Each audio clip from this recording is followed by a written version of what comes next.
Hello, everyone! Guess who has 2 thumbs, 2 boobies, 1 dick, and 1 ADHD diagnosis? This lady. How are you all doing?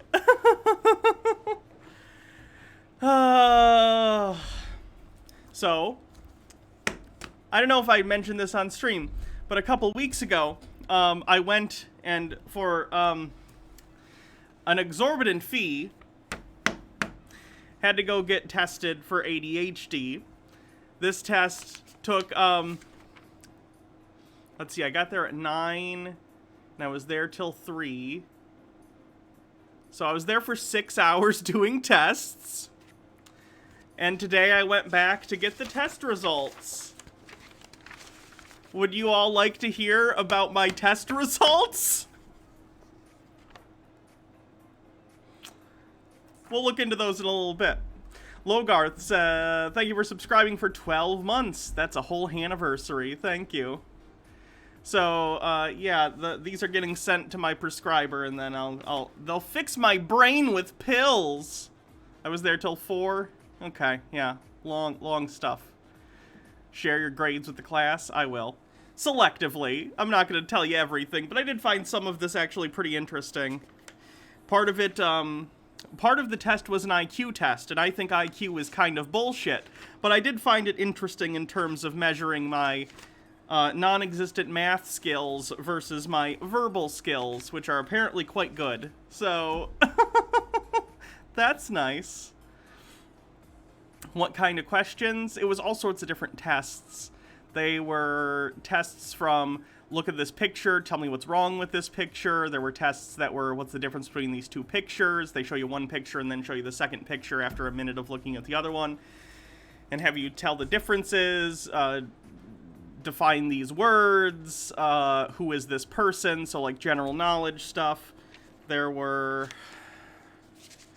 tests of, we're going to give you a long string of words, repeat back as many words as you can remember to us. Did I go to a primary or a specialist? I went to a specialist. I went to a neuropsychologist in Bay City, and I live in Saginaw, so 20-30 minutes away.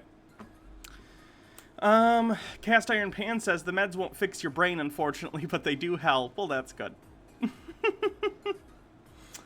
It was an interesting test, though. It was annoying at the time, but I'm glad I went through it. I mean, it's interesting. So I don't know. Let's take a look at some of these results, shall we?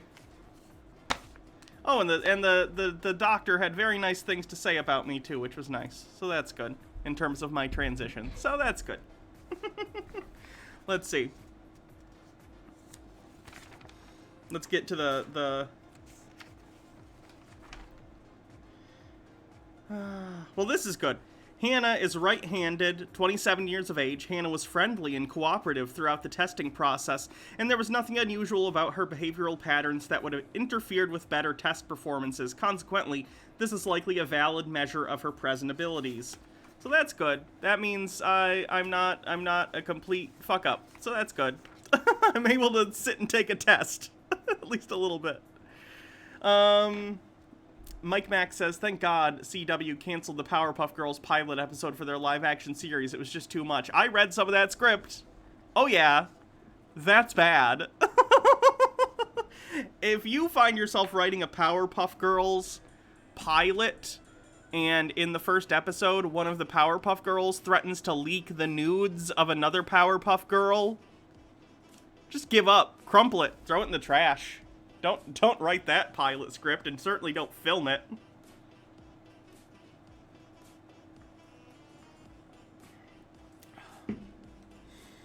Buttercup was a lesbian, though, or at least bisexual, and I think that tracks. It was bad, though. Anyway, let's continue with this. On the Wechsler Adult Intelligence Scale 3rd Editions, Hannah's full-scale IQ, I'm not going to say, because I think people who say their IQ scores are dicks, so fuck that. which places her in the high average range of intelligence at the 87th percentile relative to the standardization sample. So I'm not dumb. That's good. It's important to note that there are lateralization features to less efficient nonverbal versus verbal abilities. However, her nonverbal abilities still remain clearly in the average range. This may have a negative impact on math performances. The Peabody Picture Vocabulary Test 3 was used as an ancillary ability measure on the PPVT-3. Hannah's standard score was a score, clearly placing her in the high average range of intelligence. Hannah's verbal reasoning and concept formulation abilities were in the superior range, and in contrast to average nonverbal abstract reasoning concept formation abilities. Her general problem-solving abilities and perceptual reasoning were in the high average range. Hannah's general processing skills were in the below average range. So let me go over that. In terms of, like, verbal stuff, verbal problems and verbal reasoning, I was in the 99.9% percentile, so that's pretty good. And I was below average in nonverbal, so like math and abstract, like, look at these puzzle pieces, put these puzzle pieces together into a picture, so I can talk real good, but that's basically my strength. Everything else is garbage. Which explains my job, I guess, so that's nice. The executive skills of sustained attention and interference control were measured using the Gordon diagnostic test. On the vigilant subtest, Hannah's correct score was in the impaired range, and in contrast to the average commission errors. On the distractibility subsets, her score was in the impaired range in contrast to average commission errors. Hannah's mental flexibility and control were in the average range. Consequently, Hannah's experiences difficulty with her attentional network relative to her executive skills of sustained attention and interference control. So basically, I have a hard time paying attention to things. I have ADHD. Mike Mack says, they should just focus on girls being teens and dealing with growing up. Their hero life and what they want to do in the future is not that hard. If Invincible can do it, so can Powerpuff Girls. I agree. You could probably do something with it. I just think, why? They did kill Mojo Jojo before the show started, too, which is stupid. But he had, like, a son who's human or something. Very strange.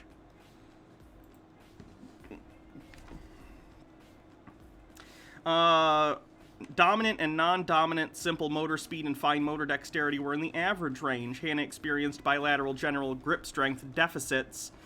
Since there is no history of traumatic brain injury, this is likely due to lack of upper body strength. They had me do a test where they had me use these grippy things and try and squeeze them as hard as I could.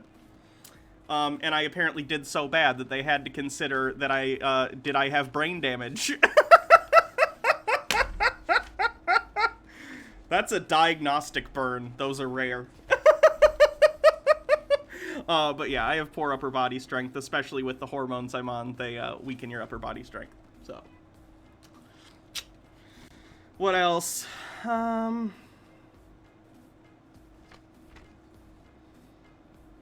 general psycholinguistic skills on the WISE-3 were in the superior range. There were no receptive or expressive language deficits noted.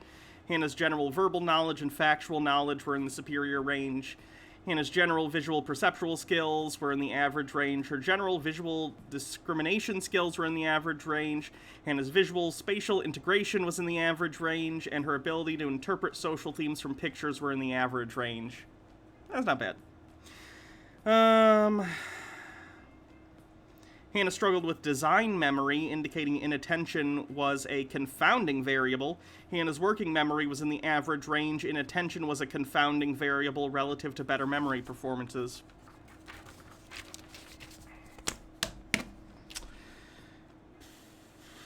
On the Welshner individual achievement, Hannah's reading comprehension standard score was a score. And her math problem-solving standard score was 99, which is just below average.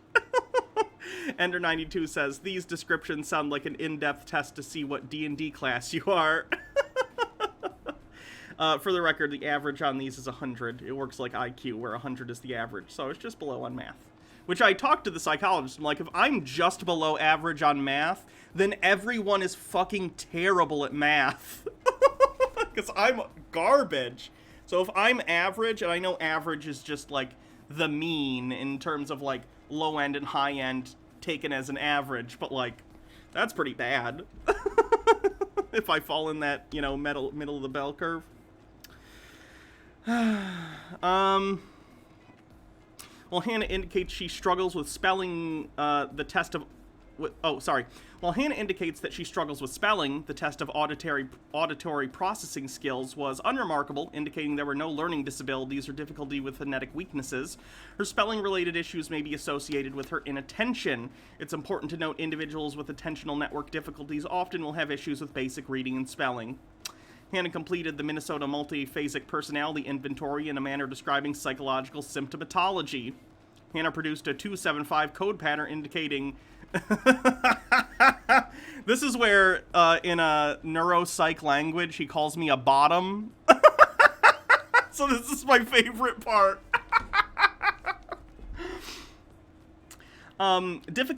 Difficulties with assertiveness and, at times, exaggerated submissiveness. Well, shit. Science said I'm a bottom. Fuck. Logarth says, do you guys still measure the bones? Nope, nowadays they're more advanced. Oh, how do you test nowadays? Grip strength.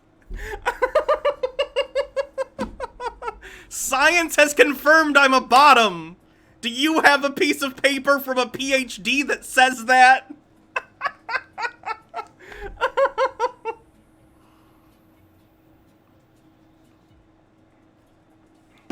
What else? This code pattern also indicates that Hannah struggles, blah, blah, blah. Hannah's likely to experience excessive levels of anxiety as well as depression and will engage in painful rumination. She is likely to have difficulty with self-worth, feeling inferior and guilty. This feels like a horoscope, but one that's actually true. So that's good. And then it just goes on to talk about ADHD stuff. Hannah's present diagnosis is consistent with a persistent depressive disorder with comorbidity of anxiety. Additionally, Hannah experiences ADHD, predominantly inattentive type, as well as general processing speed deficits. It's important to note that there is likely an interaction effect with her internalizing symptoms of depression and anxiety, as well as her inattentiveness. So there you go. Diagnosis: persistent depressive disorder with anxiety and ADHD, predominantly inattentive type. There you go. Logarth says a lot of PhDs have called me daddy, but not in a professional setting. And Cast Iron Pan says bad self-esteem is really common with ADHD, so that makes sense. Yeah, sure. So yeah, and then it's just recommendations for the therapist that this is getting sent to. Yeah. So that's cool. Just thought I'd share some of that with you. I thought it was interesting. So yeah, ADHD. I have trouble paying attention. But I'm real good with the words. I can do the words, Yankees. Okay? I don't know why I keep doing that. Well, that was interesting. I'm glad I have insurance, though, because healthcare in this country is ridiculous. That test that took, however many hours it was, between, like, 9 a.m. and 4 p.m., chat, guess how much they charged my insurance? Just guess. Guess between... I needed to take a test between 9 a.m. Oh, you guys are gonna... You're going way over. Now I feel bad that I said that. No, it was $800 that they charged my insurance. So, yeah. Just to be like, yep, you have ADHD, which I already kind of knew, because I went to get tested for ADHD.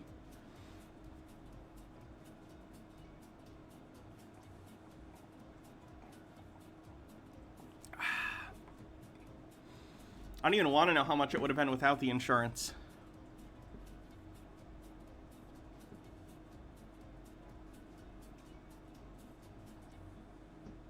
Here it would be free. Yeah. 1 second.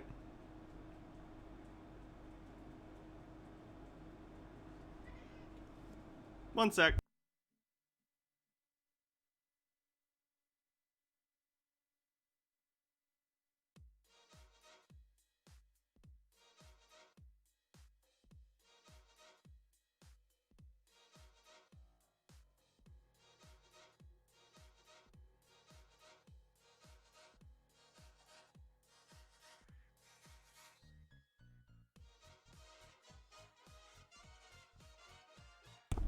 Sorry, this is Caitlin Bennett's sister on TikTok. Okay, so can somebody get me an interview because I'm ready to spill all the tea. Like all of it. I was questioning myself every day like, how much is too much? Don't push the envelope. But after today, I'm done. I'm done keeping family secrets.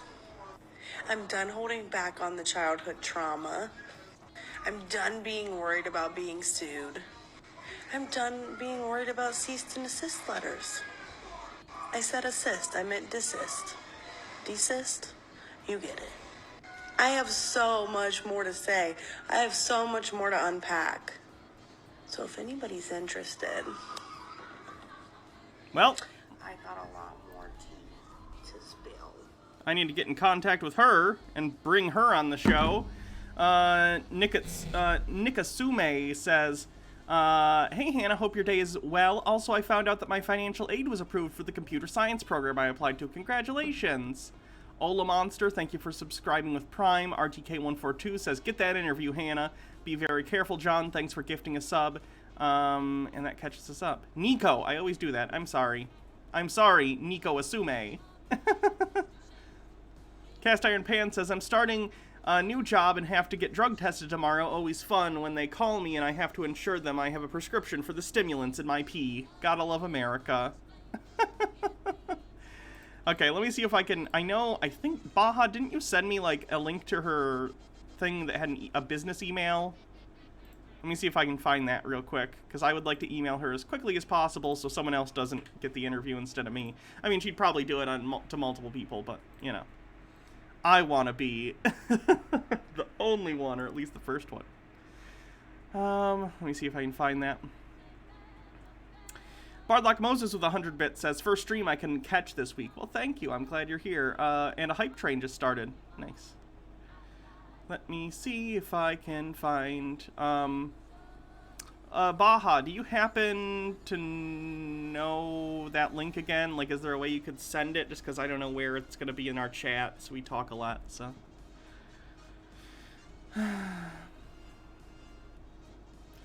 Where would it be? Maybe it's this, actually. Maybe I found it.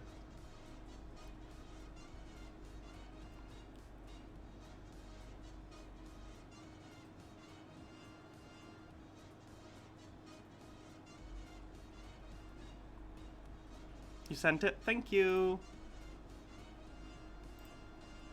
RTK with hype bits, thank you. Sky Comet Fallen 25, Logartha 20 says, she's the hero the internet deserves, but not the one it needs right now. So we'll interview her because she can take it, because she's not our hero. She's been a silent party, a fly on the wall, a little sister. Bardlock Moses with 1,000 bits says, for the miss stream and hype, thank you.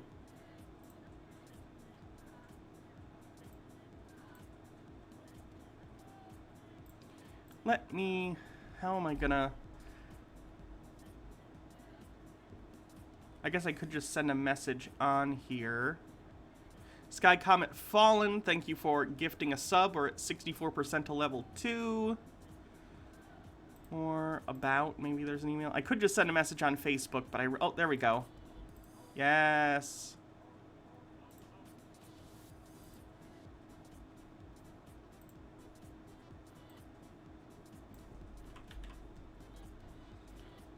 Okay, let me just send her an email real quick, and then we can keep going. Yep, I found the business email. Thank you, Baha. I appreciate you. By the way, chat, everyone congratulate Baha. She had a really great meeting with her committee today for her PhD stuff. So everyone, a round of applause for Baha for doing such a great job, staying up late working on her presentation. E-Tune with 100 bits says, hype. Quiet One, 85 with 1,000 bits says, science says you're average, but we think you're awesome. Thank you.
Logarth with 100 bits says 100 bits for being 100 average. I'll have you know I am above average. I was only average in math. RTK says PhD bits for Baja. Thank you. TubeMan642 says, hey Hannah, I got a second vax today and nailed an interview, so I no longer have to work at Office Depot. That's awesome. Good for you. Baja says, it was just a committee meeting. I told my committee what I've been up to, and they said, what's your timeline for graduation? And I said 2 years. Hey, you know, you still stayed up all night working on your presentation. You deserve credit where credit is due. Okay, Baja? You're wonderful.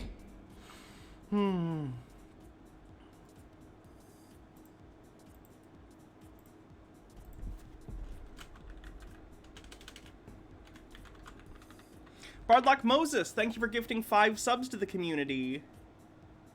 So appreciated. Bringing us to the next level of the hype train. What are we on now? I don't remember where we were last time. Level 3 complete.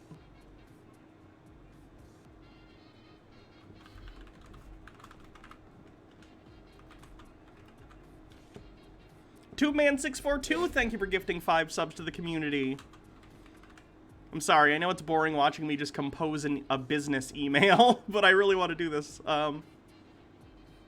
It's a whatever Wednesday. It's a little less structured of a stream anyway. I guess it's fine.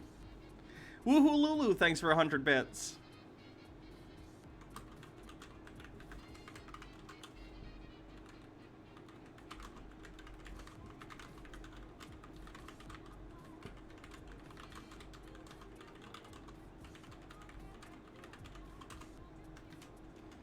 Bittergrin, thank you for gifting 5 subs to the community. Wow, lots of sub gifting today. I appreciate it.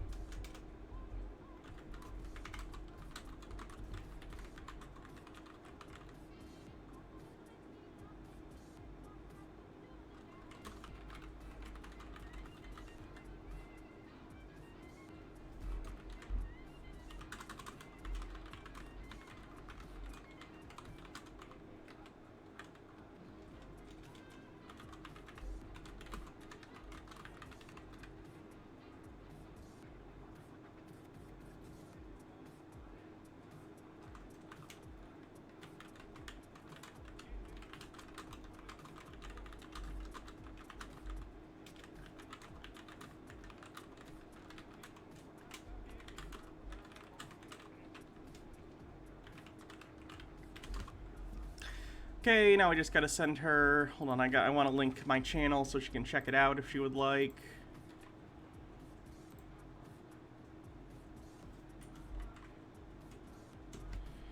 And then some videos I've done on Caitlyn. We're at 131% of level 5. We did it. Thank you, everyone. Be very careful, John says, if you're looking for chuds. I recently remembered Syringe exists, a conspiracy theorist following an all-raw meat diet. Weird guy. Gross. Thank you. Mike Max says, any thoughts on the next debate with Peter? I mean, not any particular thoughts. It'll probably be a shit show like the last one was. Princess Amelia, thanks for gifting a sub. Hannah Reloaded. Caitlyn Bennett.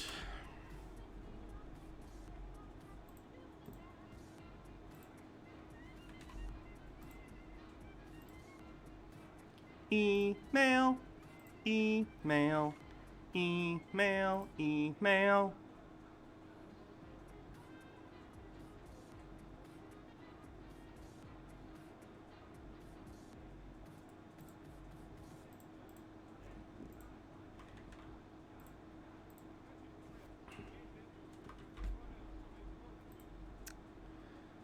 What are some good ones I've done?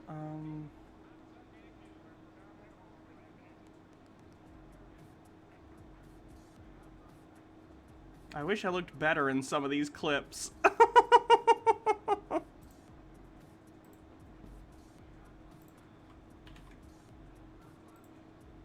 Good enough. Here, there's a sampling. That seems like a professional email. H. Baird, thank you for subscribing for 5 months. Send her the one where you covered Caitlyn getting run out of campus. Yeah, that's the first one I sent, because that's a really, really good one. But Hannah, Peter is coming in trying to win this time. You know, Baja, that's true. I hadn't considered that. Last time he wanted to lose. For realsies. Totes. Princess Amelia, thanks for gifting a sub. And Cold Stare, thanks for gifting a sub. RTK142 says, we'd expect no less from anything to do with Peter, and please don't judge the rest of us from my beloved Commonwealth based on him. There are plenty of us who aren't completely horrible, I know. I wouldn't want you to judge me based on people who live in Michigan, so I'll do the same for you. This is the meat guy? Okay. We can check out meat guy. 30 seconds left in the hype train. Baja says, Hannah, listen to your neuropsychologist. Your view of yourself is skewed. You look fine. That's true. Another thing that wasn't in this report that I talked about with the neuropsychologist today when we were going over it, and he was explaining what it meant. We talked about sort of my self-perception and how I feel I'm doing in my transition, and he basically just said, your self-perception of yourself is very far off from what it actually is, and you should give yourself a break. You should stop being so mean to yourself, basically, because you're doing fine. So that was probably good advice from him. Bardock Moses says, I love that UCF ran her off campus. Go Knights. Little green person, thanks for subscribing. Tier 1 for 3 months in advance. Much appreciated. Okay, I guess let's check this guy out then, since this was just sent to me. Oops, I didn't mean to do that. Sorry. Out there talking about mandatory injections, chipping, EEG, and so on, completely missed the point of all of this. It's all a distraction. Now you may be thinking, what? How can something so dangerous be a distraction? There's only... Some of the guy's videos are gross. He shows himself eating rotten meat and eggs. All the ones in the forest are safe. Okay. Those might be TOS, so I'll try and avoid those. RTK says, that's fair. You had John Doyle and still have Terrence Popp. One real and important agenda behind all of this. And it's in the name already. CV is an anagram for carnivorous. They made up this name to make fun of you fucking ignorant slaves. Let's take a cow as an example. If you give it injections or any kind of medicine, is it gonna become unhealthy? Yes. Is it gonna die from it? No. If a cow is surrounded by... What medicine do you think we're giving cows that's making them unhealthy? Now, I understand that there might be an issue with overuse of, like, antibiotics in the, meat industry, in that they overuse antibiotics and it can, like... Similar to how overuse of antibiotics in humans has caused, like, superbugs and stuff. I think the same thing can happen in cows and chickens and stuff. But, like, just giving them medicine isn't going to get them sick outright. It's medicine. What? EG. Is it gonna get sicker? Of course. Is it gonna drop dead from it? No. If a cow doesn't get to eat grass, but gets a grain-fed diet instead, is it gonna get seriously sick and die prematurely? Of course. And that's exactly what's happening to humans right now with the creation of fake meat, except that it's way worse for us because it's the same as feeding a wolf fake meat. It's going to lead to severe malnutrition. Wait, is he saying that humans shouldn't eat fake meat, like Beyond Burgers, because he thinks it'll lead to malnutrition, even though they're fine? Like, you should definitely, whatever you're eating, check and make sure you're getting all the things you need, but... People aren't typically only eating fake meat, although I guess if this guy is on a carnivore diet, in his mind, he thinks... I'm gonna eat nothing but fake meat, and I would imagine, yeah, probably if you only ate Beyond Burgers, you wouldn't hit your macros. Baja says, by the way, you're my favorite person. I love you so much. I can't wait to see you Friday. Seeing you is the highlight of my week. Aw, you're my favorite person too. I love you too, Baja. Thank you. They are taking away our natural diet, and you're not doing anything about it.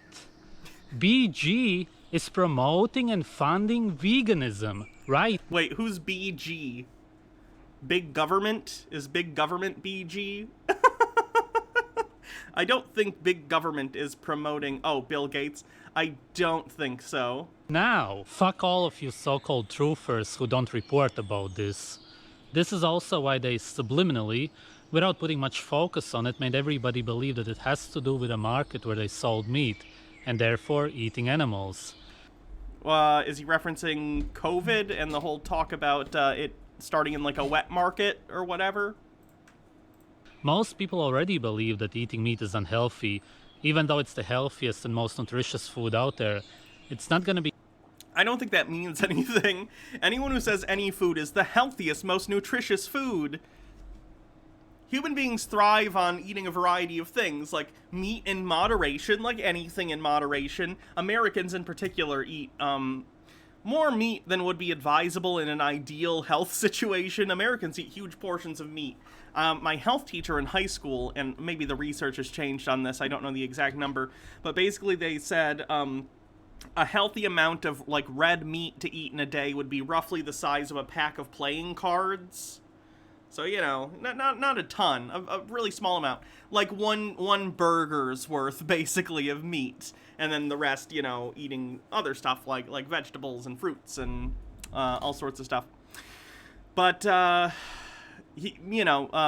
Americans especially, but this is all humans, eat more meat because we live in a society. Because we live in an industrialized society where factory farming has created really, really cheap meat. You know, you can go to the store and get a pack of 4 burgers for $5 or $6 or something like that and make 4 meals out of it if you're just one person, or, you know, 1 meal for a family or whatever. So it's really easy to do that. But we eat a lot of it. We could probably cut back for climate reasons and probably for health reasons too. Don't want to clog up your arteries. Someone asked, Charisma Saves are alive tonight? Tonight is Charisma Saves, one of our final sessions of this campaign. We reached level 20. We reached level 20, guys! We did it. But yeah, we have maybe 3 or 4 more sessions left, and then this campaign's over. Be hard to convince people to switch. Millions of animals are being euthanized. Slaughterhouses are closing down right now. Wait, does he think... Is he saying you need to eat more meat, otherwise they're gonna euthanize the animals? What do you think they're doing when the slaughterhouse is open? It's a slaughterhouse! Does he think like, oh, look at that laughter house. It's weird that they put the S in front. Welcome to the S Laughter House. We tickle the cows and they have a good time. What? Felix Night Owl says, I wish I thought big government Bill Gates caused all my problems. That way I can blame someone else other than myself on my laziness and procrastination. Yeah, that'd be nice. Wild meat and hunting has been banned in some places. The vegans always believe that they are better than other people, that they've got everything figured out, that they are going against the mainstream, even though... That's ironic considering the vibe I get from this guy is exactly like the stereotype of the vegan, like basically that vegan teacher where she's like smug about it. You know, shitty vegans, not normal vegans. This guy seems like the same thing but a carnivore. Oh, this guy and that vegan teacher should go on a date. I'd love to see it. Though they are playing right into their hands. Eventually you won't be able to simply quit veganism and go back to eating animal products as an ex-vegan. Maybe then you will realize what you've done. The richest people on earth are openly promoting veganism right now. You criticize everything that they do, but when it comes to our food, which defines our health, then you conveniently ignore what they are doing. All of a sudden, they are the good guys. I can disagree with the fact that people have billions of dollars and undue influence over society due to that wealth, while also recognizing that they can see a problem coming. Climate change is an existential threat to the human race, and part of that is the inefficient land usage that we use to raise cattle and stuff for our consumption of red meat, right? We eat a lot of meat. And if we were able to, I'm not even telling people to go entirely vegan, but let's say you eat, X amount of meat in a week. Maybe cut that down to X divided by 2. Just cut some of it out and eat Beyond Burgers or some other substitute. probably better for the environment, and maybe a little better for you. It's not a bad thing, regardless of who the messenger is. You can criticize a messenger while also recognizing that the message itself is sound. Your brain damaged. Fuck off.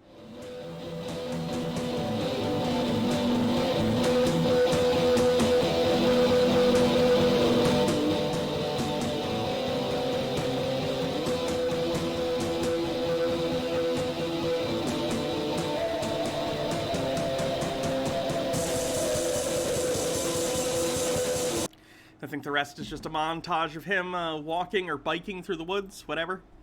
Cool.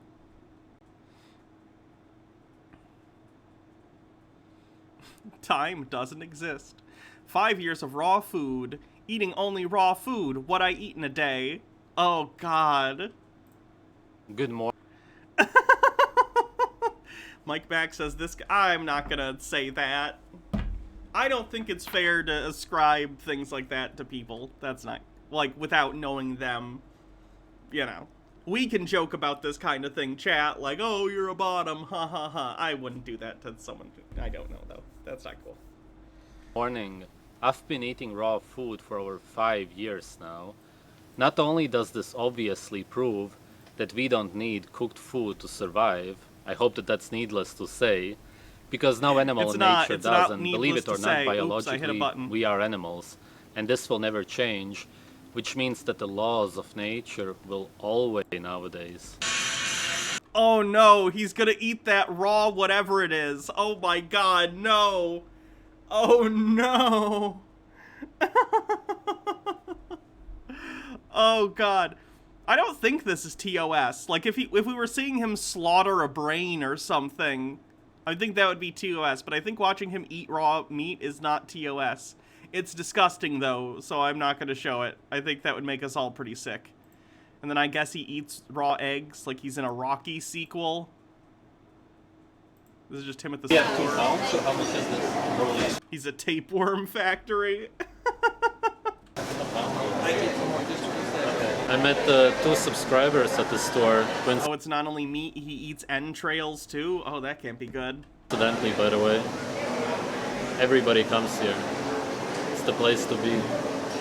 It's not even so much a... I think Amazon bought MGM today, or they're going to. They announced they're going to.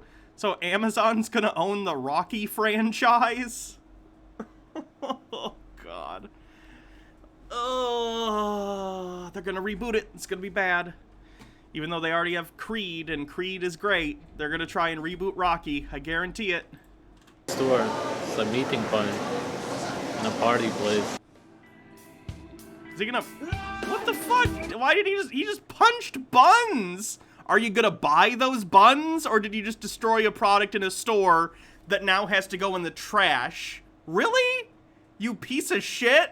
That's tantamount to shoplifting, you asshole. And you know, if you were like starving, or you have a family to feed, or you're just hungry and you needed to grab something from a Whole Foods or a Walmart, I get it. I'm not gonna judge you for that shit. I totally understand.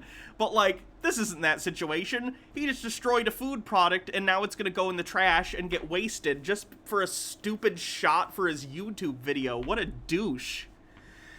Cool Cat says, at least Amazon will likely keep the Rocky robot. Oh god, I hope so. Mike Mack says Disney might buy DC Comics.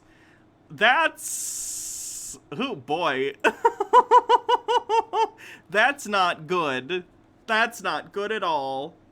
RTK142 says, who am I? 24601. What?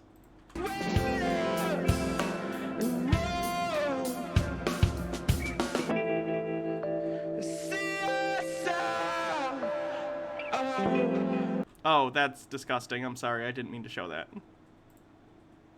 Ugh. This is nasty. This guy is absolutely disgusting, and I'm gonna save him. Chuds, chuds, chuds. I'm gonna say he goes under chuds. For reasons. Felix Night Owl says, have you seen how in Florida they're trying to stop teaching black history in schools? Marco Rubio justified it by saying we should only learn math, science, engineering, finance, and other skills to get jobs. Like we're just gears in the clock, that it's the wage slaver system of good old capitalism. So stupid. Yeah, that's gross. Like, school is not just to learn how to function in a job, it's to become a well-rounded person and functional member of society, and you need educated people in order for a democracy to function, which is probably why the GOP is trying to handicap education like they have been for decades. Because they don't like democracy.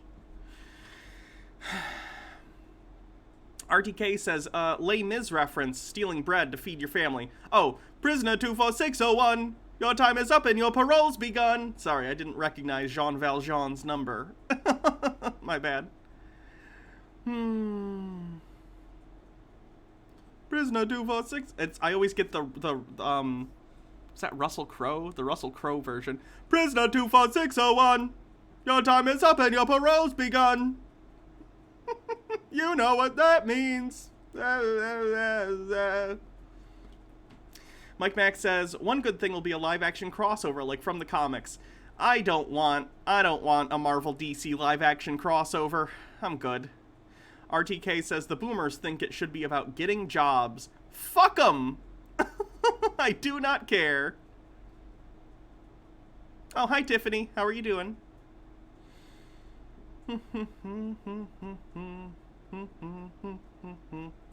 All right, what's this? Mike Lindell kicked out of the government conference after being invited? Question mark. I don't know what this is about. Good morning, everybody. Today is May 26th of 2021. This is a Mike Lindell update video from yesterday. Remember, I had a video and I talked to you about, he was on the War Room yesterday with Steve Bannon. And he said that he was invited to this governor's conference last night and he was going to confront. What did I think of the debate with John Doyle? I don't know how you could stand being in the same digital chat thing with John Doyle for 5 fucking seconds. That guy is trash. I hate that guy. RTK142 says, who is this woman? I don't know. Someone sent me this. Did Brian Kemp and he didn't stand, throttled on the floor. Governor. At least Doyle hasn't been posting to his own channel lately. He's just been doing stuff with those guys, but honestly, fuck him. Doug Ducey.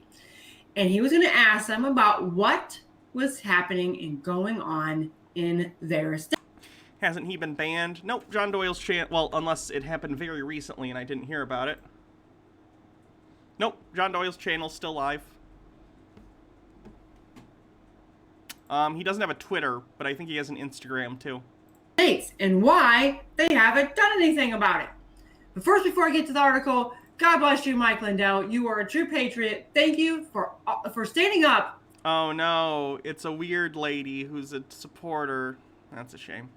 Mike Mack says, John Doyle is the Bible kid from the Oprah. Oh, like the clip we watched the other day? Tucker White says,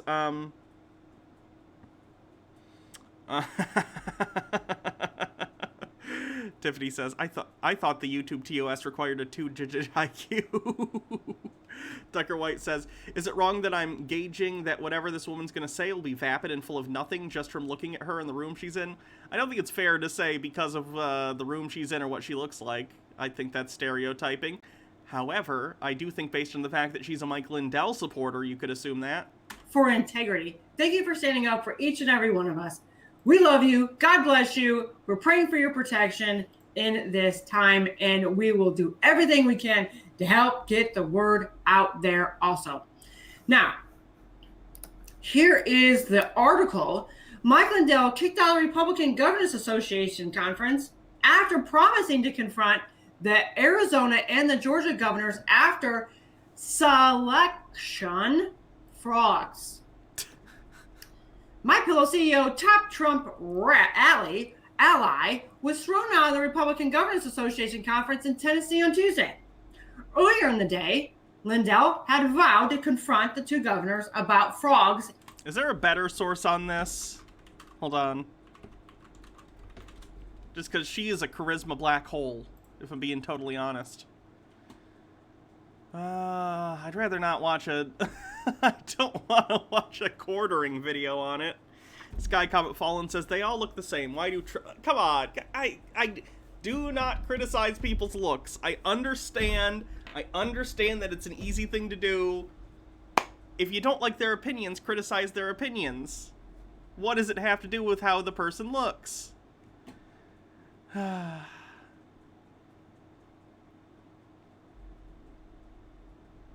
I guess we gotta watch the quarterings video on it. That's a shame. Tucker White says, wait a minute, did she say Mike Lindell's gonna confront someone about frogs? I don't know. What's going on, everyone? Jeremy here from The Quartering, and the story of Mike Lindell is probably one of the most bizarre. That's interesting that he still says from The Quartering on his Midwestly channel. Interesting. Certainly, everyone knew him, at least here in the United States, as the My Pillow guy. And then suddenly, he was thrust into political spotlights. And I feel like this is common when people get a bunch of money. Mike Lindell made an absolute unfathomable amount of cash from My Pillow and continues to do so.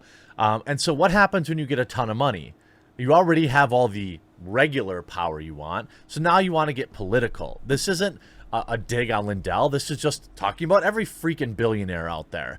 You know, there's a reason. Oh God, is Mike Lindell a billionaire? What's the word? Why can't I think of it? Mike Lindell, net worth. There we go. Thanks, Google.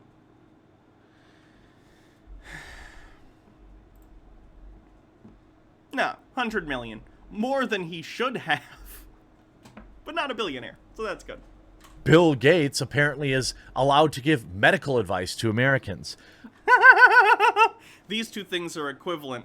Mike Lindell taking and trying to talk the president into declaring martial law to undo a democratic election is the same as Bill Gates saying, hey guys, maybe listen to doctors. These are moral equivalents for Jeremy. Brilliant. Kirthan becomes the stream boss with 100 bits. Thank you. And you got guys like Bezos and Musk who will most certainly get involved in politics at Yes, fuck them. Get money out of politics. We're on the same page, Jeremy. some point. And that's just what happens. And it's gross. I don't want to listen to political opinions of just a rich dude. I want to listen to the political opinions of a man who pees in his basement full of toys that he also keeps in his basement because he's an adult man. Because that person, their opinions matter.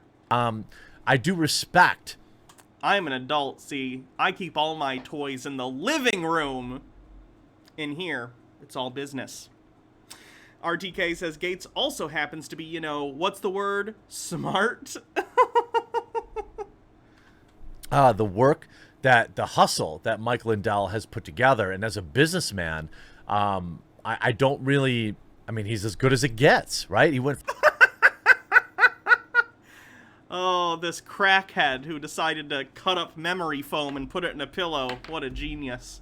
Mike Mack says, why people hate Bill Gates? I mean, he's not 100% a nice person, but at least he cares and helps people. Bill Gates is still a huge dick. Especially in the 90s, Microsoft was incredibly underhanded in what they would do.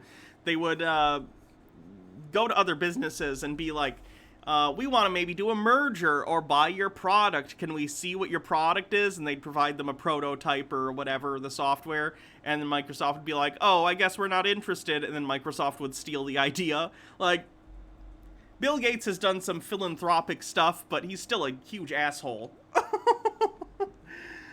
Morok says, I have arrived, also started with Apple today. And Puka the Duka says, I keep my Masters of the Universe toys on my coffee table, as you should. Display those, okay? From having nothing to building this company that is so big it's practically a meme. It's like OxyClean or what's the Flex Seal? That's a lot of damage. And it's such a meme that like Jack Posobiec has like embraced the meme and probably made a bunch of money selling pillows for the guy. Do you have a My Pillow? What do you think? Do you like it? Is it worth it? I'm always switching pillows and I don't really know. I can't really tell if I like a pillow or not. Now, he showed up at... Sorry, I didn't read the oh whoa part of your message. Oh whoa. The Under 92 says, yes, Bill Gates has been, still is an asshole, but at least he's doing something. There are thousands of people who have comparable funds and keep it all. I'm not excusing it, but at least it's something. Honestly, I feel like Bill Gates is an example of exactly why the system is broken. Like, he shows that this money could be used for good, but people are just selfish pricks 99% of the time, so we shouldn't have a system where that's allowed. Tucker White says, I love how Jeremy touts not wanting to hear from billionaires whilst he's simped for Donald Trump. I know. Forget I said that word. Princess Amelia says, ooh ooh. Thanks for the bits. At a GOP conference. At least he has somewhere to lay his head. A Republican group booted... What word? Exactly, Holly. What word? MyPillow CEO Mike Lindell from a conference at a hotel in Tennessee on Tuesday, according to a report. Lindell, a Donald Trump supporter, tried to attend the Republican Governors Association spring meeting in Nashville, but he was kicked out because he's not a member of the organization. Okay, so I don't know. I'm sure the left was like loving this, like, get pwned. Yes, I talk like that all the time. That's all I do. I say, what's up, bros? Get fucking pwned, Mike Lindell. Donald Trump's such a noob. I talk entirely in elite speak like it's 2006. 80 Blue, thank you for 500 bits. I mean, if he's not a member, I don't know. This seems like a nothing burger. Okay, but that's kind of the point, Jeremy, is that it's just showing he's a weirdo who's showing up to places he doesn't belong to try and rant about his conspiracy theories. That's why it's funny. Lindell says these are, quote, these events are for RGA members, and Mike Lindell is not currently an RGA member. An anonymous Republican governors group told the official told the outlet. After flying to Nashville, the mustached pillow magnate reportedly said he was given credentials at the JW Marriott Hotel on Tuesday and was told to leave shortly thereafter. He told Politico that he would leave the city via his private plane rather than stick around Nashville. The outspoken Trump ally has attended such conferences in the past, including the winter 2021 in his native Minnesota, according to reports. Following the visit to the White House with then-President Donald Trump, his product was dropped by several major retailers, including Bed Bath & Beyond. Well, I don't think he cares. Oh, he does care. Jeremy, did you watch his 48-hour or 72-hour live stream he did on Frank's speech? He complained constantly about getting canceled. He's like, Kohl's and Bed Bath & Beyond, they pulled my pillows. Oh my God, what are we gonna do? The cancel culture is destroying my business and my employees. He cares. He cares a lot. His revenue's way down. Those are like the primary places people bought his pillows. I mean, from what I can tell... Frank's speech was such a flop. It still exists. It's right here.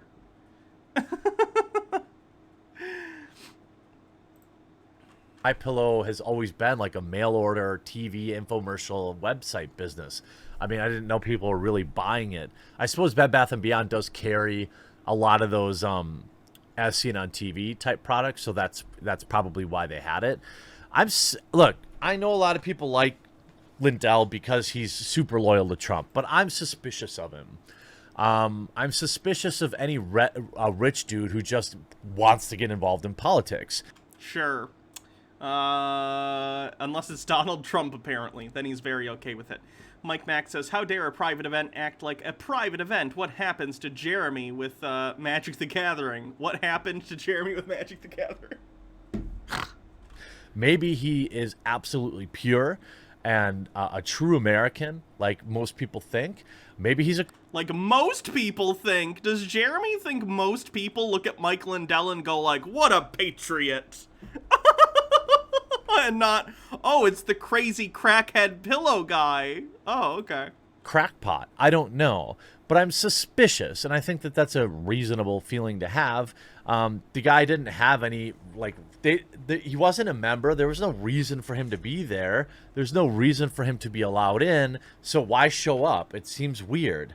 You know, I think if he wants to get into politics, which... Oh, I'm sorry, I missed a totally obvious one earlier. Donald Trump got rich, got into politics, right? And you supported him and told people to vote for him twice. I think that usually it's the other way, right?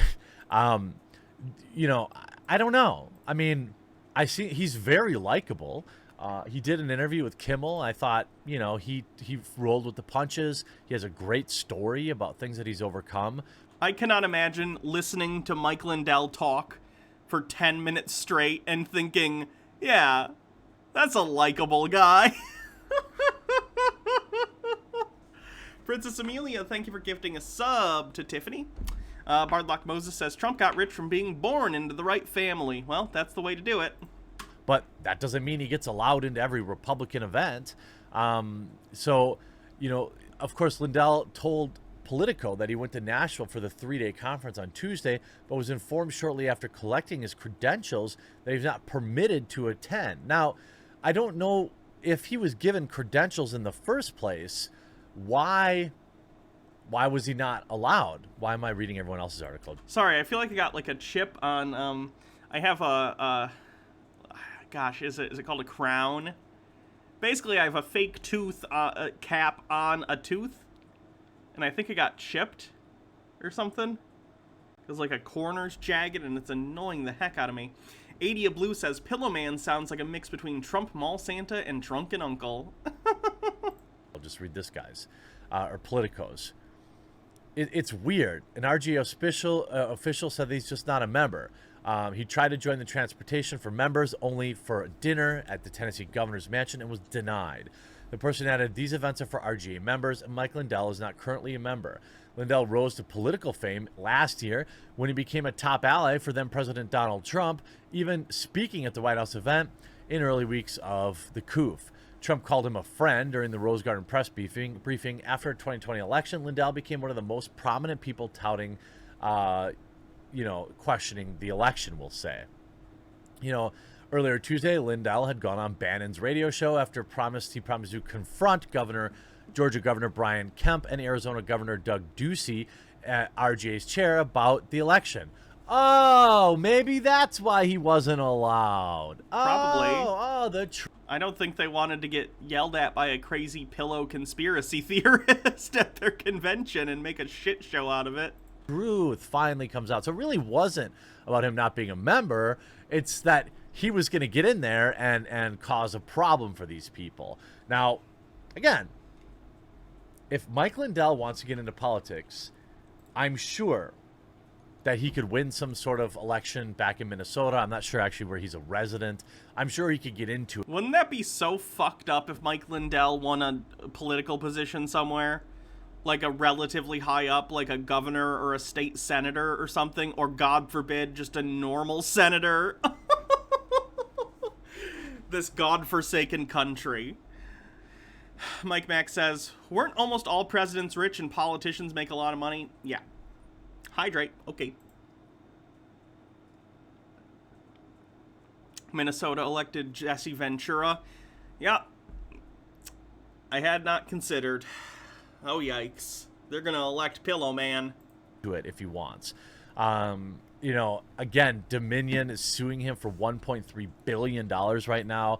He's attended previous meetings of the RGA, including the winter, but again, I'm sure then was a little different because he was friends with the literal sitting president. And there are a bunch of lily-livered Republicans, rhinos. Who uses the term lily-livered? Mike Mack says, we have QAnon people in power. Ugh. That also want to distance themselves from Trump in every possible way, which... Where are these politicians that are trying to distance themselves from Trump? So far, I've seen basically every Republican just still right behind Trump, suckling him, trying to get that sweet, sweet Trump endorsement clout from the cultists. Other than, I think, like Mitt Romney and maybe 2 other Republicans who will still vote shitty and are still shitty, but they'll just be like, I wag my finger generally in the direction of Donald Trump. To me, is stupid. Tens of millions of Americans voted for the guy. And they kicked her out for it. Probably would still vote for him in 2024. I don't think it's a smart move as a Republican to try and distance yourself from him actively. You can avoid you know, certain topics or do this or that. But when you end up looking like a cuck because I love Jeremy's high-level discourse on politics. You know, like calling people cucks. That's reasonable. Jesus Christ, Jeremy. you're like, oh, Donald Trump was a real evil guy. Like, Well, yeah, you can do a silly voice, but he is. Bardlock Moses says, Jeremy talks like a kid that just learned about politics, and Mike Mack says he got experience in that. that broad from Cheney or whatever, right?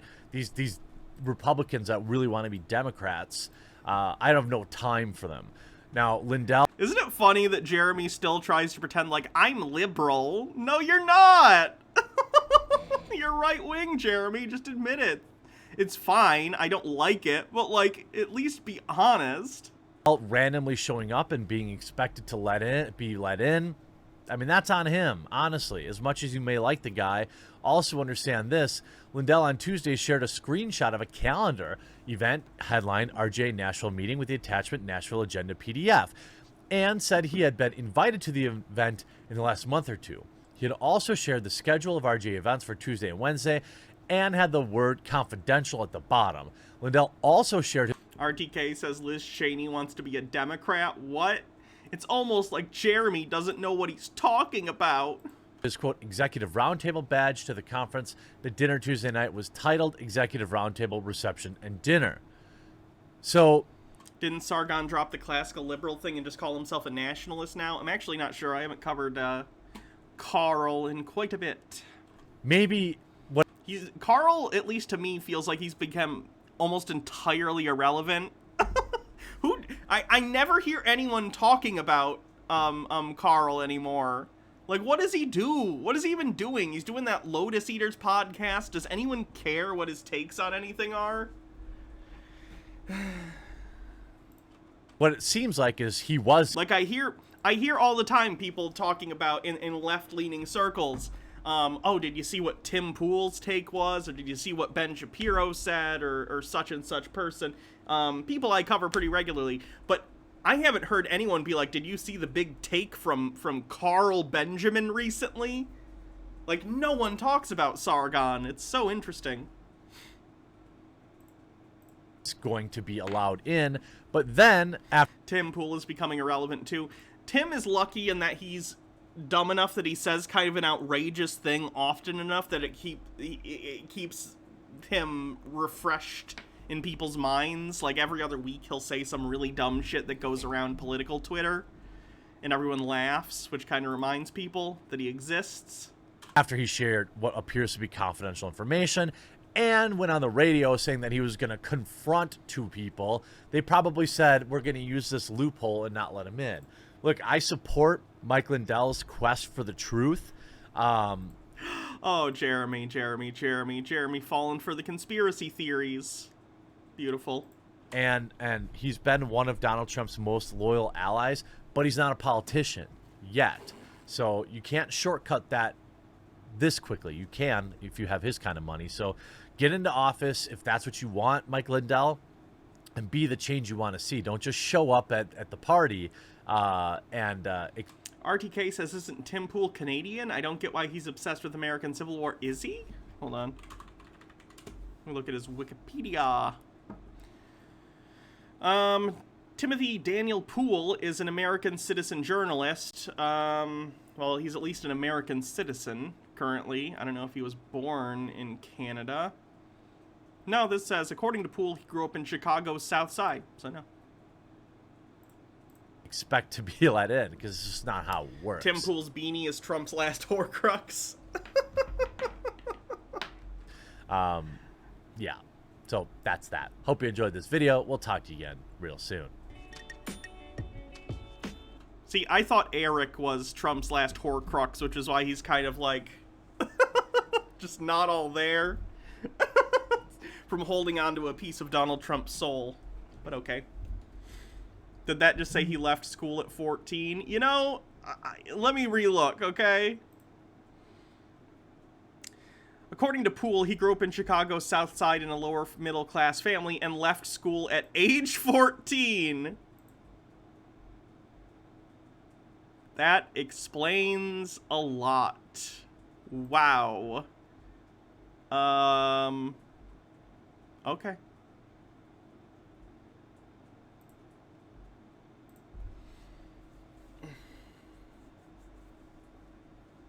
RTK says, silly Hannah, De Fuhrer has no soul. Best Tim Pool meme. That's good.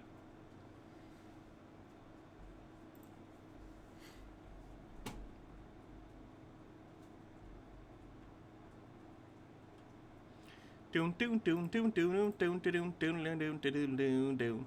Doon doon doon doon doon doon doon doon doon doon doon doon doon. What about this weirdo? This is a conspiracy theorist. Let's see what he's doing.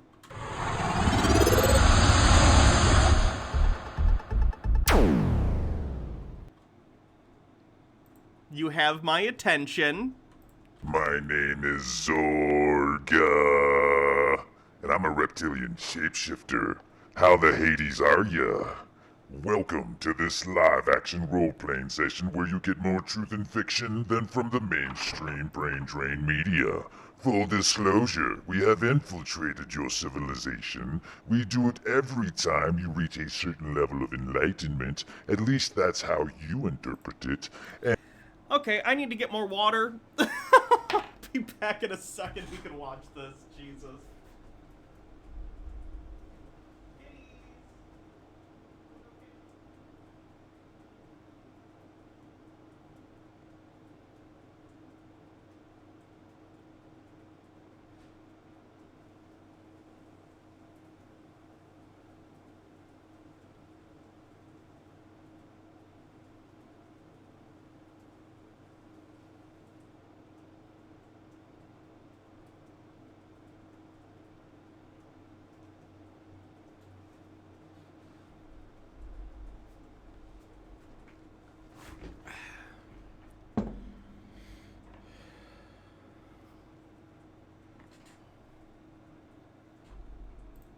as of now, that's how it's been.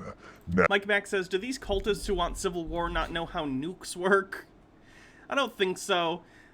We have valorized and mythologized war to such an extent in the United States that I really don't think people understand the reality of it, and I'm not going to pretend I do either. Like, I've not been deployed in any sort of war, but I've seen enough Live Leak videos that I know there's not a lot of glory in war, just a lot of, you know, scrambling over the bodies of the dead and blown up, and it doesn't look like a good time, so.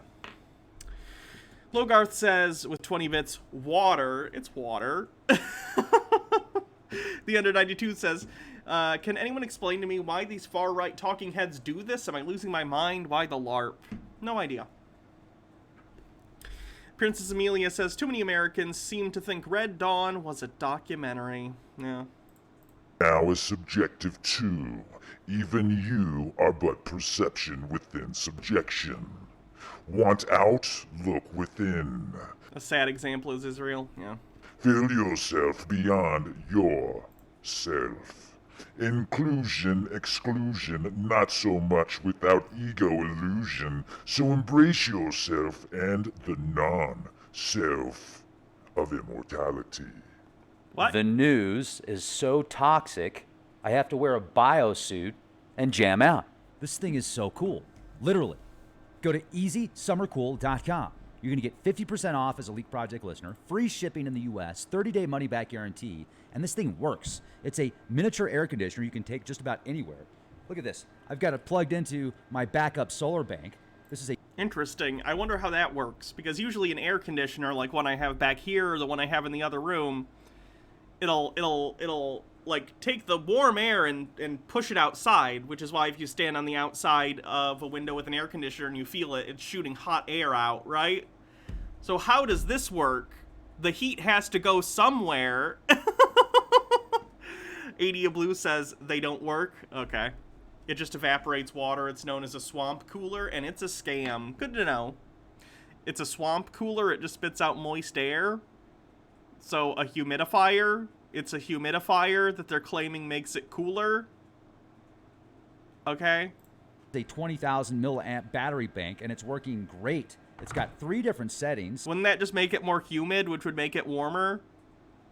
Because can't the atmosphere hold more heat when it's more humid?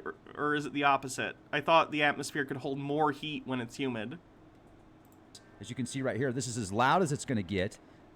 That's It works in dry places like Arizona, but not in places with humidity? Okay.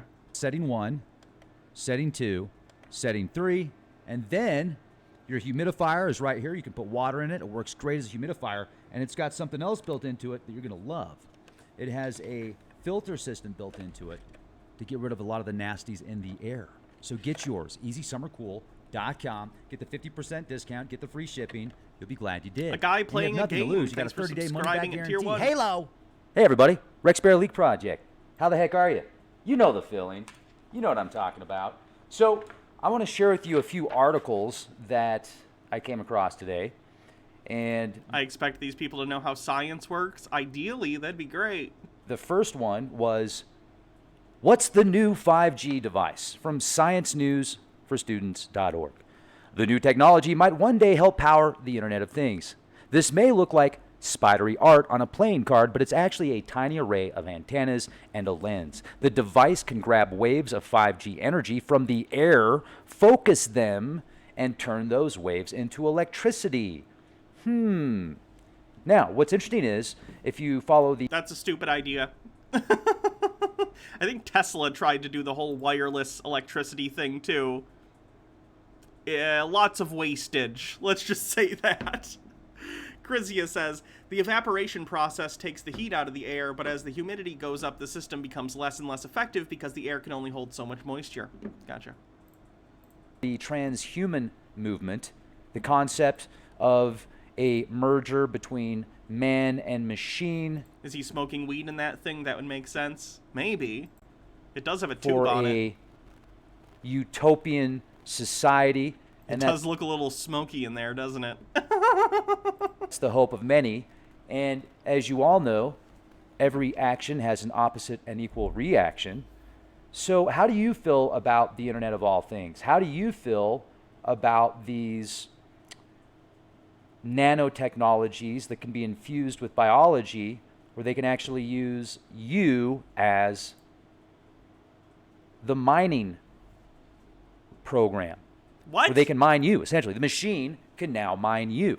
What? How do you feel about artificial intelligence and synthetic intelligence programs?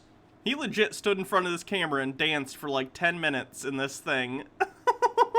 Why? Deciding how to get the most, dictating what gets the most reaction out of people based upon the programmers, and to maximize the effectiveness like a computer at chess, utilizing the tools that it has been programmed to use to control the population. You think he may have been playing a bit too much Mass Effect? Man, I love Mass Effect. I'm so glad they came out with the new edition of it, the like remastered. Once again, the news is so toxic, I have to wear a biosuit and jam out. Now, hypothetically speaking, in this live-action role play, imagine civilizations merging with nano antenna systems that can transfer the data, everything about that person and that civilization that has been Yeah, I was actually playing a little bit of Mass Effect before bed last night, and I remembered that my romance option was always Liara, Dr. Liara, and I thought, I must have a type. I'm into doctors. Baja. connected with this nanotechnology. It takes it, it uploads it to the cloud, and that information Morok says, in the meantime, I'm just playing the remaster of Nocturne that just came out. I'm actually not familiar with Nocturne. then goes anywhere, sent in space. Imagine it sending this information in space, and, oh, wait a second. What if our information is being sent to space similar to these fast radio bursts that we're picking up. Now, an interesting article that came out recently, NASA traces source of mysterious fast radio bursts, and this is CBS News, sending signals to Earth. So, let's read this. Don't panic, but mysterious sources have been sending radio signals to Earth for years. Now, scientists have tracked down some of their origins, and they were surprised by what they found. No, it's not aliens. When they say, no, it's not aliens, it makes you think, it's aliens.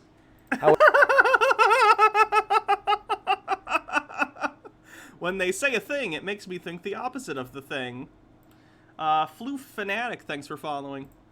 However, I think that the aliens card gets played way too much. So, using NASA's Hubble telescope, astronomers have traced the location, 5 different deep space signals, fast radio bursts, and it's 1,000th of a second.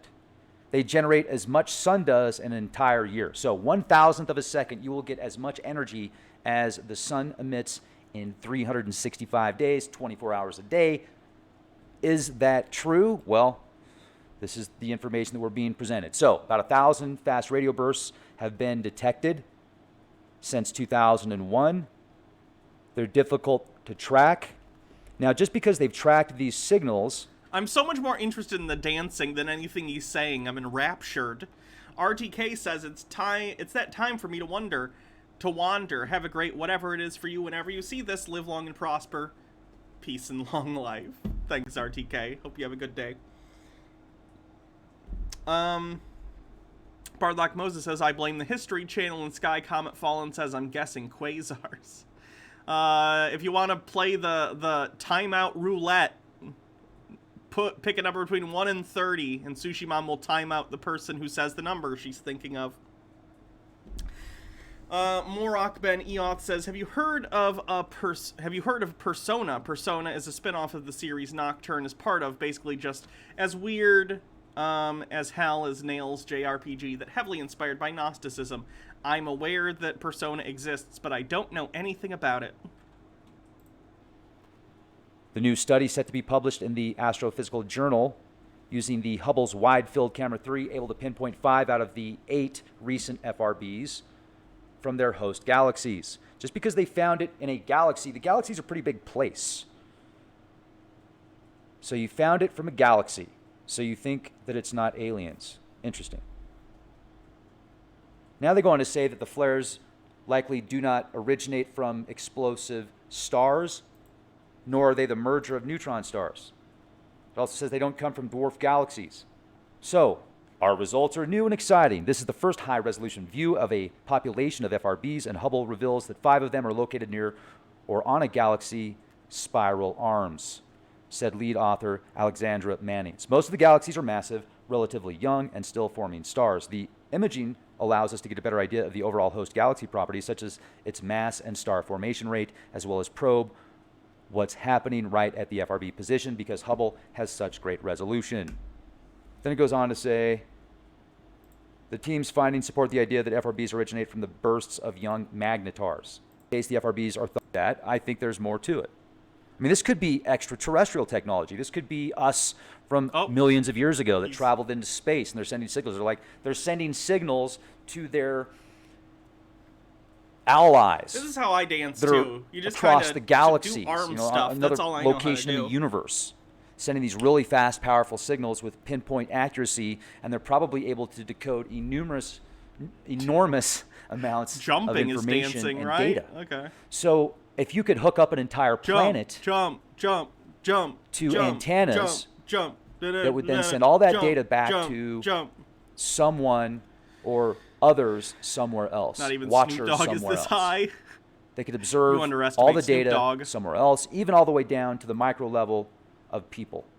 And are organic in nature or synthetic?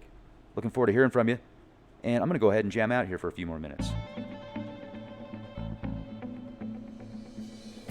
Be the change you want to see.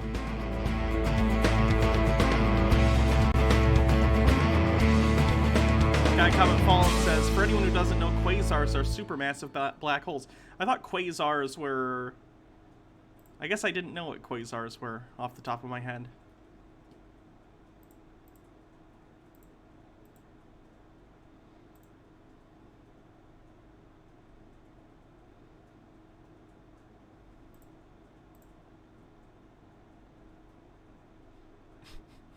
Call for an Uprising did a video.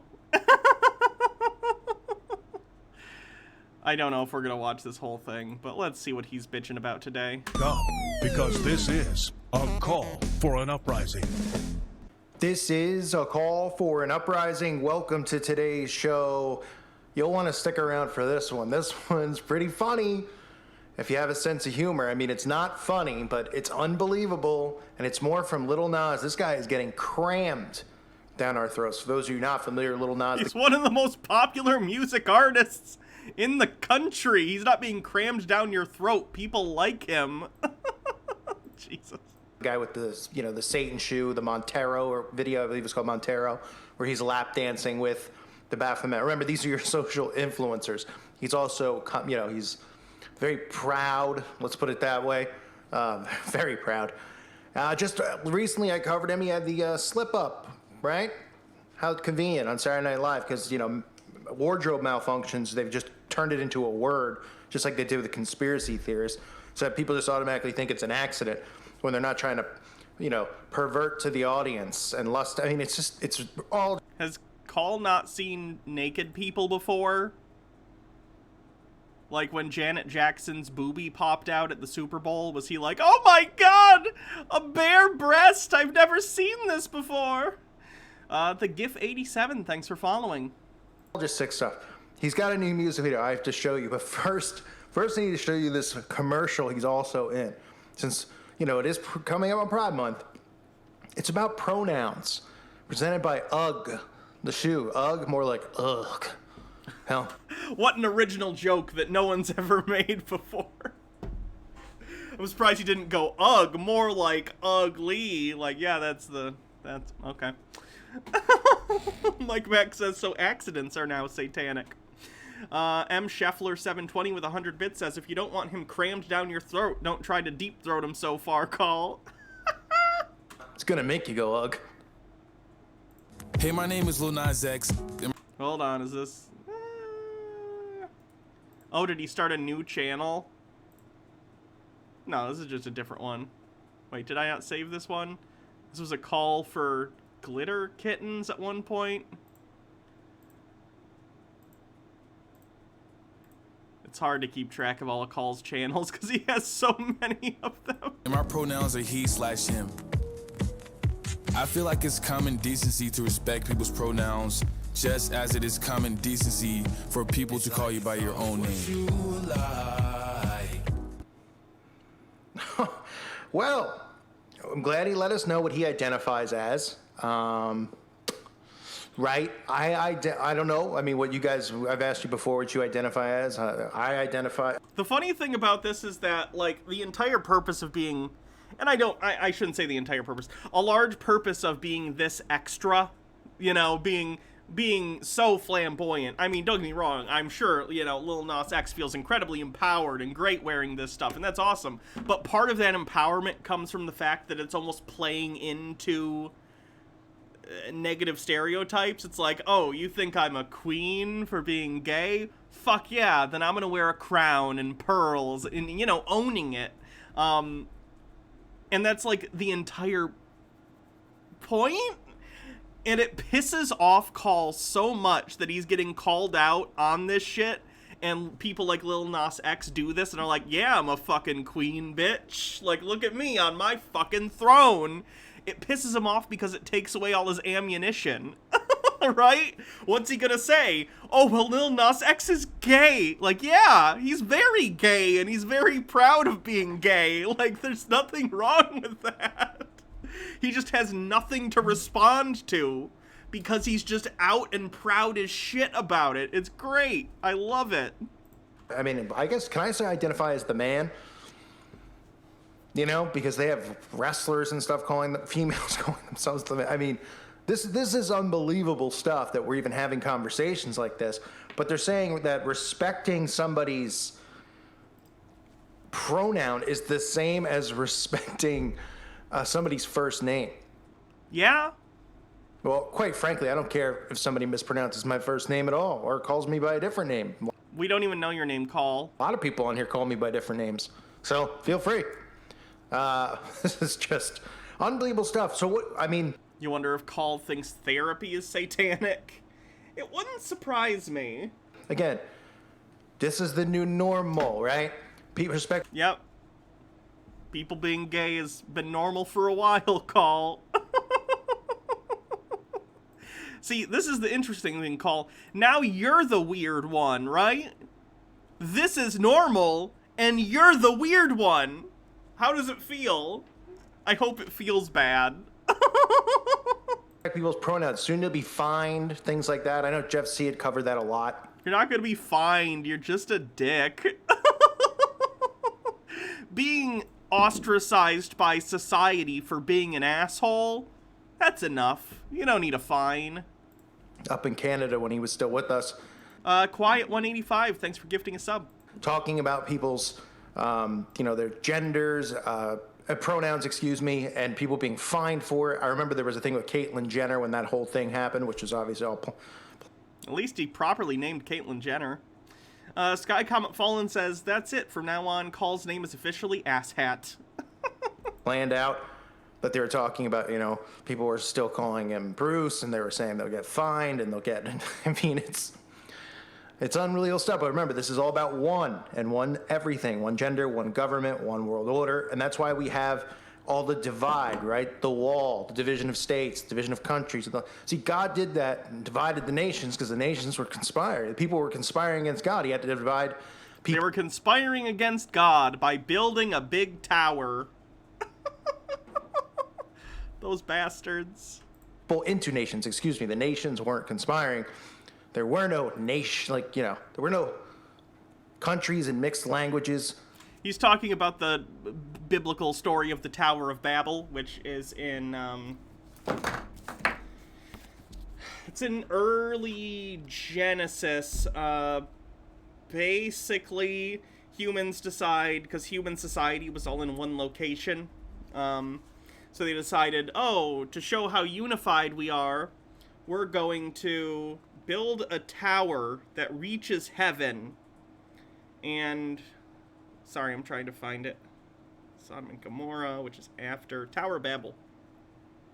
Here, I'll just read it. It's a short story. This is Genesis chapter 11, the Tower of Babel. Now the whole world had one language and a common speech. As people moved eastward, they found a plain in Shinar and settled there. They had said to each other, "Come, let's make bricks and bake them thoroughly." They used brick instead of stone and tar for mortar.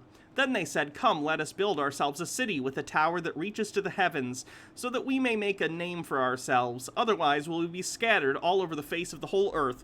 So for some reason, these early humans decided that if they didn't build a big building, then everyone was going to scatter to the rest of the world. I don't know why them staying together is contingent on the size of this tower, but I guess it is. But the Lord came down to see the city. Well, I guess that's just something he does. He's like, I'm bored today. What are the humans up to? Walks down there and they're building a big tower. He's coming down and he's like, sees him building a tower. I left for 5 minutes. What the fuck are you doing? Okay, so it continues. But the Lord came down to see the city and the tower the people were building. The Lord said, "If as one people speaking the same language they have begun to do this, then nothing they plan to do will be impossible for them." See, now that sounds good, right? If you were a parent and you came downstairs and you saw your children working together on a project that was incredibly impressive, you'd be like, "Wow, look, good job, kids. You're getting along and you're building an amazing thing that you could only do through teamwork. Good job." God says this, though. "Come, let us go down and confuse their language so they won't understand each other." So the Lord scattered them from there all over the earth, and they stopped building the city. That's why it was called Babel, because there the Lord confounded the language of the world. From there the Lord scattered them over the face of the whole earth, which is where the word Babel comes from, to babble. Because they were all speaking the same language, building a tower, working together, and God is like, can't have peaceful cooperation amongst the humans. You speak Italian, you speak Latin, you speak Mandarin. And then they all just left and went to different parts of the world, I guess with the people who happened to speak the same language as them that God struck them with. Interesting stuff. God's a real dick. I don't know if you've read the Bible, but seems kind of mean. Bard Like Moses says it's actually it makes God look bad. I agree. Austiner says, I'm surprised that Call hasn't done a video on Morningstar Farms. I'm not familiar. And Quiet One says Babel fish. Yep. Like from Hitchhiker's Guide. God created that Tower of Babel. Everybody should know it. But let me continue on here about the one agenda. And of course, they say it's common decency. Well, everyone, I guess, is allowed to have their own term of what common decency is. If it's common decency is you want to be called by your right pronoun, then I would like the common decency to have free speech online. I'd like the common decency to give my opinion on things. I'd like the common decency to say how I feel. So until that happens... You have a website, Call. You have that. You made your own website, and you can say whatever you want there. Mission accomplished. What can I say? Now, this video here has got it all. We're right back to it all with the symbols and the signs, right? I'm sure you guys miss those kinds of videos, even though I still do them pretty often. There just hasn't been a ton of music videos in the last year, as many as there usually are, because obviously they're pretending that they're all quarantining when they're all doing massive rituals underground. But that's all you need to see. Ready? The first shot of the video is what? Right on an eyeball. Very creative, right? Right on an eye. That's what they directed it this way. The guy made $1 million to direct it. He was like, I have a vision. Let's start on your eye. We've never seen this before. This focus on eye symbolism. Not on the back of your dollar bill. Not in all those collages that you've seen of celebrities, you know, holding their hand over their eye, pointing at their eye, focusing on their eye. This is the eye of Lucifer. That's what this is. Okay? This is satanic worship. They're obsessed with eyes. And I mean, I didn't know that Little Nas also wanted... No bingo today? No, we're not just doing conspiracies, so we're not doing bingo. ...wanted to be an optometrist, but I guess we can add him to the list of celebrities who love eyeballs. Morningstar Farms, Satan, the Morningstar, and the food company makes gasp fake meat. Gotcha. Mike Max says, me learning how to draw eyes is satanic. Everything is satanic. We've learned that. Who failed, I guess, at being optometrists. The going rate for an optometrist must be $100 million a year, because clearly these people who love eyes so much and couldn't become optometrists are just, you know, failed at it and just became, you know, what they are, social influencers instead, right?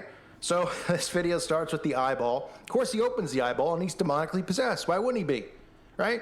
Of course, demon possession, all that stuff. We're all crazy Christians. Constantly in these videos, Eminem, the black eyes, the demonic eyes, Billie Eilish. It's all, people see, they hear they think in their head it's creative art because that's what they're told. These are creative people, they're being artists. I mean, it can be derivative and also art. You don't have to like it for it to be art. What's creative about it when they're all doing it? What's artistic about it when they're all doing it? Nothing. See, the problem is people's brains don't see the patterns and the repetition. I think the problem is you see patterns and repetition way too much. Those centers of your brain are overactive. It's not good. But why? Well, fluoride, a lot of other things. And you don't see things in patterns. That's why I try to show people all these things over and over of what they're doing, because it's all the same. It's the same, and it's satanic worship. So he's demonically possessed, and as we pull out, of course, he's holding up the 666 with both hands, but somebody's going to say, no, he's meditating. And then we'll get a whole debate about yoga and meditation and Aleister Crowley. Oh, does he think yoga and meditation are satanic? And he's linking it to Aleister Crowley, even though those things predate him by, I think, millennia? 74 Quinn 74 says, hey, Hannah just jumped in, and this is probably off topic, but I'm going crazy because even though masks are required in my county, Milwaukee, my employer is no longer letting us enforce mask wearing. That's all. I'm ready for whatever we're covering. Oof. I'm sorry. You could report him. Just saying. Anonymously. And then I'll have people message me and say how, well, by doing yoga, though, I was able to walk again when I had a bad back, and not understanding what the purpose of yoga was created to do and why Aleister Crowley has books on it and why it's become such a mainstream popular thing. Okay? Because people like it. It helps with flexibility. For some people, it's meditative in nature. For a certain subset of people, it's spiritual in some way. That doesn't make it satanic. And the ambassador says, how is it art when they paint Jesus? It's so derivative. I'm super thrilled if you had a bad back that it's feeling better. That's great news. Be careful what you're doing. Be careful what you're opening your body up to. That's all I'm saying. You could do your own research because I've covered it a million. I saw an article the other day that I think, I forget the state, I think it was maybe Tennessee, lifted a ban on yoga in schools. It was banned for decades. Because Hinduism. Even though obviously in schools they teach like a secular yoga. Whatever. Still can't say namaste. Yeah. Alabama? Was it Alabama? That's my bad. I was confusing the yeehaw states. In time. So he's holding up the 666 sign. Demonically possessed. What a shock. Then, of course, we get a flash of transhumanism. Feels like it's been a while, but I guess not. You know, being that people are getting magnets in them. Oh no, he fell for the magnet thing? But we get transhumanism. Let's see. Well, I got my shot. Oh, I didn't leave the magnet in here. Well, these are magnetic. Oh, I guess my shot didn't work. Logarth says, Mariska Hargitay. Love Guru? Yeah. Right? Isn't that cool? Little robot, and they all love robots. And then we get to a lot of the basics. I'll be a robot. Make me a robot. Of course, he loves pyramids. They all do. Right? He's got the pyramid earring. You see him crying. He's got pyramid behind him in one of the scenes. You know, that's not a big thing. It's just normal. Pyramids, eyeballs, 666 signs all the time, you know? Then we get the black and white shirt, checkerboard on the woman's shirt in the classroom. But she also has black and what appears to be pink or maybe a light red. Does that one not count? What if this is black and yellow? Kinda looks black and yellow. Kirthan says, oh, this is from Lil Nas X's Panini video. The song is about friends and family who shunned him after he came out. I haven't seen it. I'm not really a big fan of Lil Nas X's music. I'm sure it's great for what it is. It's just not a genre I'm really into. But I do like the music videos, and I very much like how it angers people like Call for an Uprising. I mean, I'm pretty sure almost every music video, more so than All Seeing Eyes and Pyramids, has the black and white symbol. And that's telling you something, right? And they're letting you know who this is brought to you by. It's brought to you by your esoteric friends in your local town, the Freemasons. Let's hold on. Saginaw Freemasons. Do they have a website? The Saginaw Masonic Temple. Let's see what my local Masonic temple is up to, shall we? Saginaw Masons welcome you. Apparently, this one world government super cabal does not have a budget for web designers. But, you know, I guess there are no satanic web designers, whatever. Mission statement, bringing families together in our community. Do you know the Masonic Hall is available to the community as a rental facility? Yes, it's true! Also, the Masonic Hall offers an incredibly competitive rate. The Masons of Saginaw want to assist you with those important life events by accommodating your rental hall facility needs. This is the hall. I drive by it sometimes. It's a whatever building. They got sort of an outdoor, I don't know what this is called. Not a gazebo. Is it a pavilion? I don't know what these are called, where it's just like the roof. Gold package, $750. They still have a test thing on here. $1 test, no image available. Ooh, I can buy the test. Oh no. Did Frank's speech get the same web designers as my local Freemason chapter?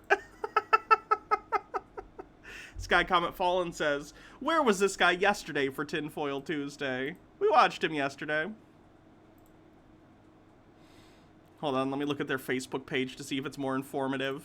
But I don't want to show you mine.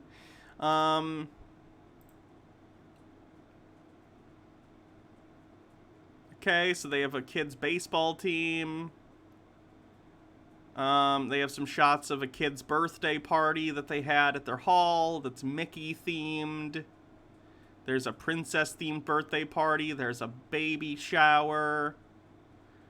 There's some sort of red carpet themed party thing. Logarth says, they turned the Masonic Lodge in my old hometown into an auxiliary hall for the library. They have a stage and offices and a bunch of other stuff there now. Yeah. Basically, their entire page is just people's parties because the Masonic Lodge in my town is basically just a building that they rent out for parties and stuff. I imagine they probably do community-oriented stuff as well, but I don't know anything about it. I never hear about them. They're not a big organization around here. You'd think the One World Order that's orchestrating everything happening in the world would have better things to do than to rent out their building, you know? But I guess not. I'm just looking at pictures of the parties, but I don't really want to show them because, you know, it's people in my town's parties. They might not want that broadcasted on the internet. There's them with a big novelty check signed to a charity of some sort for $500. So they donated $500. Yeah, it's just an event center in my town, basically.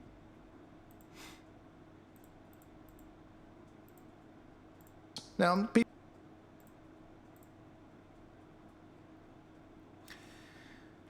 Logarth says they turned the oh nope, I read that one, sorry. Mike Mack says Call versus Dussy Kai. They might get along. people, some of them don't have a clue, and some do.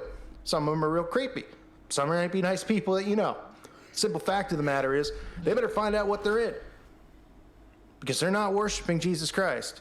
And they aren't finding salvation through masonry. But for those of you who aren't familiar, there's one in your town. And those people who have those fake windows there that you think that, you know, you can't see in and see what's going on there, you're not allowed to get inside because it's a secret club, and that's normal, right?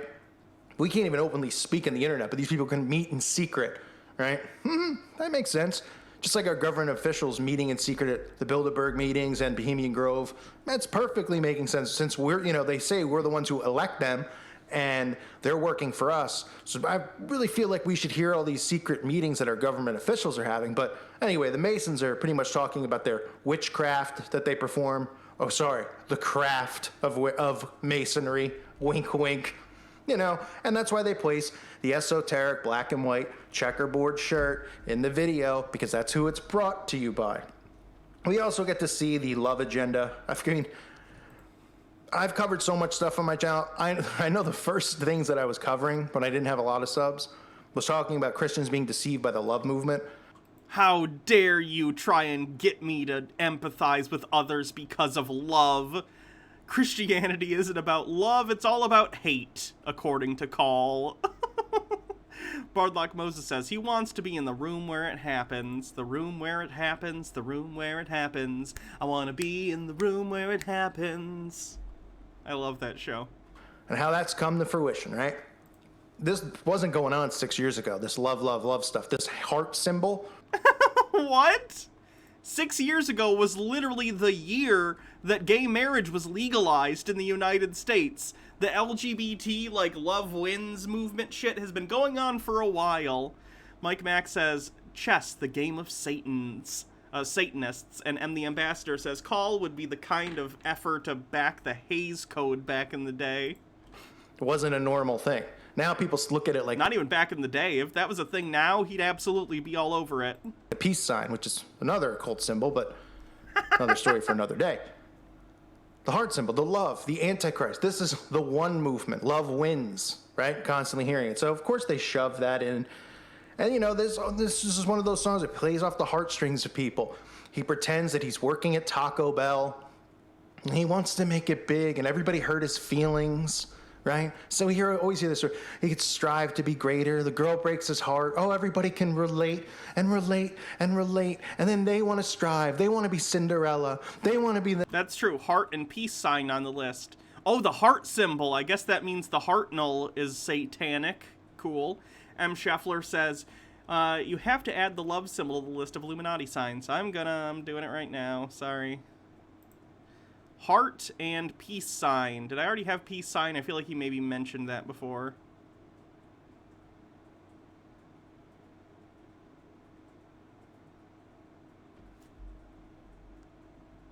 I guess I don't. Okay.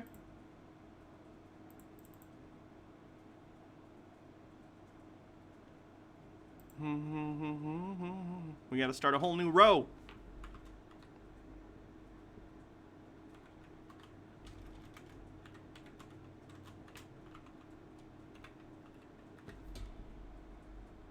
Just far enough over?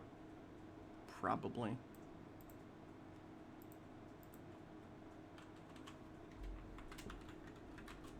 Peace sign. Lovely. Thanks, Call. Thanks for filling up my list. Jesus, look at this list. Look at this list. We have checkerboard. Black and white. I count that as the checkerboard thing.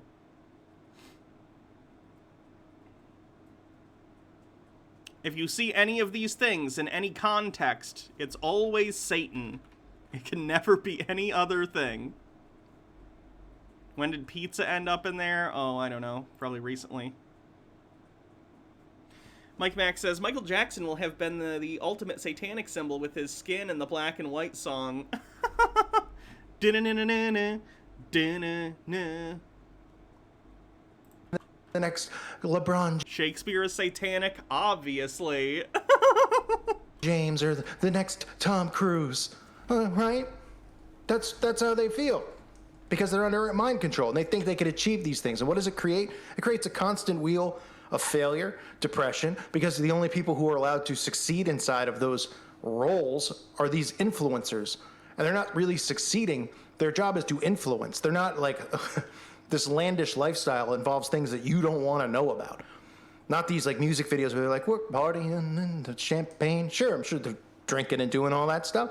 We're doing a lot of other things that if the world knew about it, there would be an actual uprising. But unfortunately, as you can see from even my channel, you go from, a channel blasting off to being back down at 60,000. Man, he is so butthurt about that.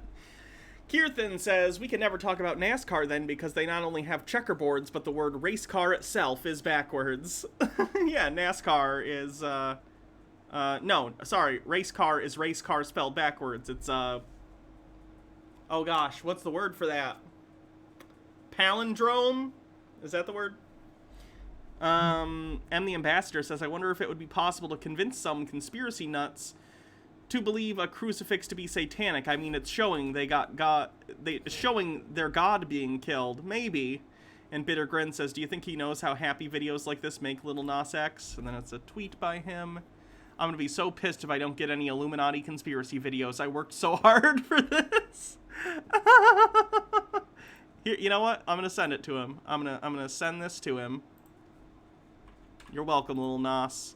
This is from March. You know what? That's from March 26th. He's not gonna... Whatever. Fuck it. He's not gonna see this anyway, but might as well. I'm still here plugging away, but I'm not going to stop because I'm not going to let these people continue to influence the youth out there. I'm just not. So we get that, the love, and then, of course, it ends. It ends on the eyeball again. All right? So that's just nothing coincidental there. Starts on the eye, ends on the eye. It has meaning that we don't understand. Just like the meaning of when they came out and explained why. How do I not know the name palindrome? Your name is Hannah. In fairness, I did know the word palindrome. It just took me a second to think about it.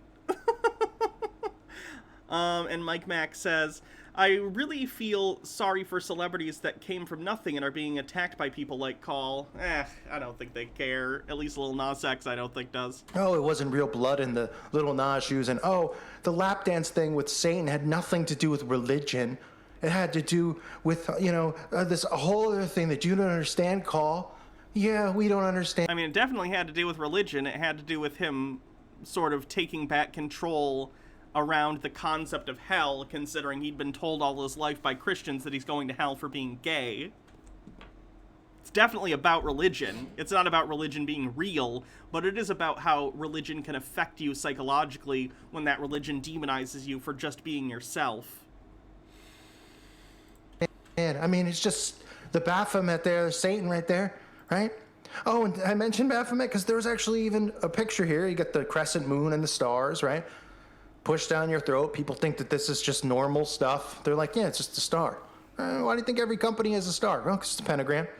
What about the crescent moon? I don't know. Where do we see the star and the crescent moon together? Oh, the Baphomet. There he is, the Baph. And who's representing the Baphomet here? Mr. Pronoun himself, Lil Nas X. See how I was able to wrap all that up? Mr. I wrapped that all Pronoun. together with a tight bow. And it wasn't even on purpose. This just worked out beautifully. So you have, to go back through, we have the pronouns. We have the eye opening on the shot opening on the eye and ending on the eye. Better Demonic to reign in possession. hell than serve Right? in heaven. Immediately. I've heard that 666 somewhere. with the hands. We have the transhumanism agenda. I should get my Baphomet statue. Ugh, it's so far back there. You can see it. It's right here. It's my Baphomet. It's a little Baffy right there. Dante's Inferno. Okay, I thought that sounded familiar. I'll get it in a sec. Stone Corbell says, it's hilarious to me how hung up he is on the eye thing. Eyes are the main way humans relate to each other, by looking into each other's eyes. It's bound into so much symbolism throughout every human culture. No, but have you considered it's just Satan? Get out of here with your logic, okay? There's no time for that here.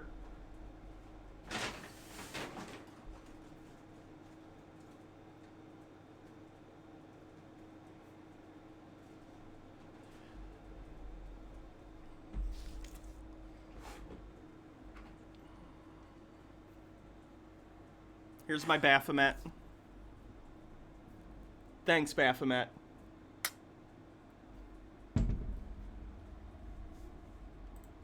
What's going on now? Oh, excuse me. We have pyramids because everyone loves pyramids, just like they love eyeballs. The love agenda, the black and white Masonic symbolism to show you who's behind the whole thing. Might be the top of the pyramid, no. But that's how you grow inside of the pyramid, inside your bloodlines, and they let outsiders in. It's all been explained, folks, so we're living inside of it. But these guys, I mean, it's laughable. We're living in a world now with this pronouns. I mean, look, I'd like to say what would have happened to, when I don't know how long ago that is now. But, I mean, it wouldn't even be like what people are acting like. They're like, oh, there's violent and all this stuff, and people getting beat up, No, it would just be like, you'd be getting, needing some type of help. You know what I mean? So, back in my day, we would just call people crazy for being trans or whatever. That's not better, Call. That's not better. Mike Max with a link, which I'll click on in a second. Ender92 says, in a Call voice, now you see here the statue may just look like a goat man, but hear me out. That's a symbol for Baphomet. Pardlock Moses says, my favorite pyramid is Blair. Yeah, Illuminati's great. MH Darkbeast says, much love, Hannah. Here's a fun little cleanse I thought you and others would get a kick out of. I'll check that in a second. Here's Mike Max's link. Weird Satanist guy. And then here's the cleanse, which we'll check out later. Let me finish this video up first. For listening to Little Nas. Wink, wink, You get what I'm saying. Don't drink the Kool-Aid of these people. Remember, they're saying, show common decency. I prefer Flavor Aid. Excuse me, Call. And they don't have the decency to let us speak. Right? And the people who constantly you hear in the news who are oppressed are not the ones who are oppressed. That's part of the game. That's right. That's how the game works. It's always one group that really likes bagels, I guess. That's anti-Semitism. This is a call for an uprising, not AIU.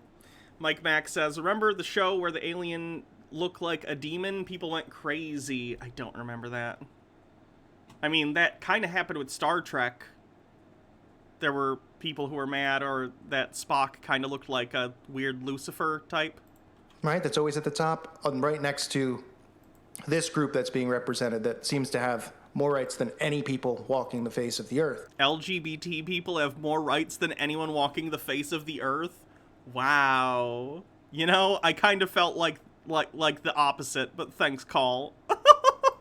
I thought we were doing pretty bad in terms, especially of trans people.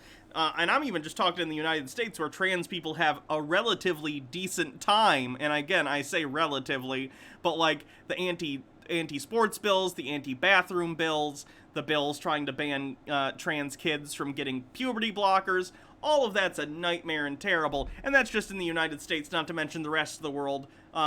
Certain countries where you'll be outright killed just for being trans or gay or whatever. But I guess we have the most rights of anyone. Thanks, Call. I appreciate it.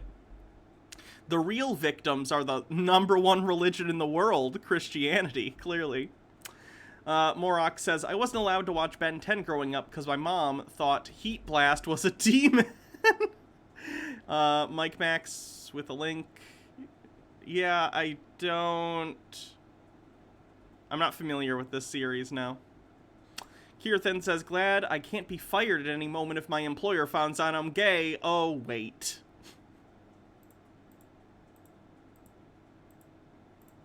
Because you can't say a word without getting shut down, silenced, thrown in prison in some countries. And no, you can't say slurs on YouTube. Sorry. M. the Ambassador says, I wonder if Call listens to classic rock or even early metal. I don't think so. Fine. But people like me, silenced and shut down.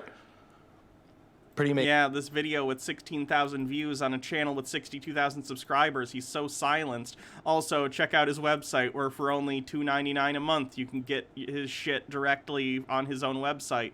So silenced. And here's his Patreon account, where people pay for his opinions. 514 patrons. He's so silenced. Check out his YouTube channel, and also his podcast, and his forum. He's silenced, though, so. Amazing, right? Well, I remind everyone, check out the website at callforuprising.com. It's $2.99 a month. It's well worth it. I hope to see people over there. Or more people. Hopefully it grows over time. Corner. I want to thank the Patreons. You guys are the ones that keep me here on YouTube through the struggles on here, through constantly. I mean, I have one more strike. I can't upload for a week on this channel. I mean, I know nobody wants to hear it because it's just annoying. And I'm not even going to say it anymore. Just make sure you sub to all my channels if you like the content. That's where I'll be. Blood Moon Phoenix. Thanks for the follow. Thank you guys for listening to today's show. Little Nas X is nothing satanic here, folks. Just a regular guy who loves everyone. Yep, all of them do. They love everyone, and they love eyeballs. Boy, can't make it up. Thank you guys for listening again. God bless all of you and your families. Wow. Call is not doing okay, is he? I guess he never is, but in particular, it feels like he's having a rough time. I don't know. Bardlock Moses says, one more strike, you say.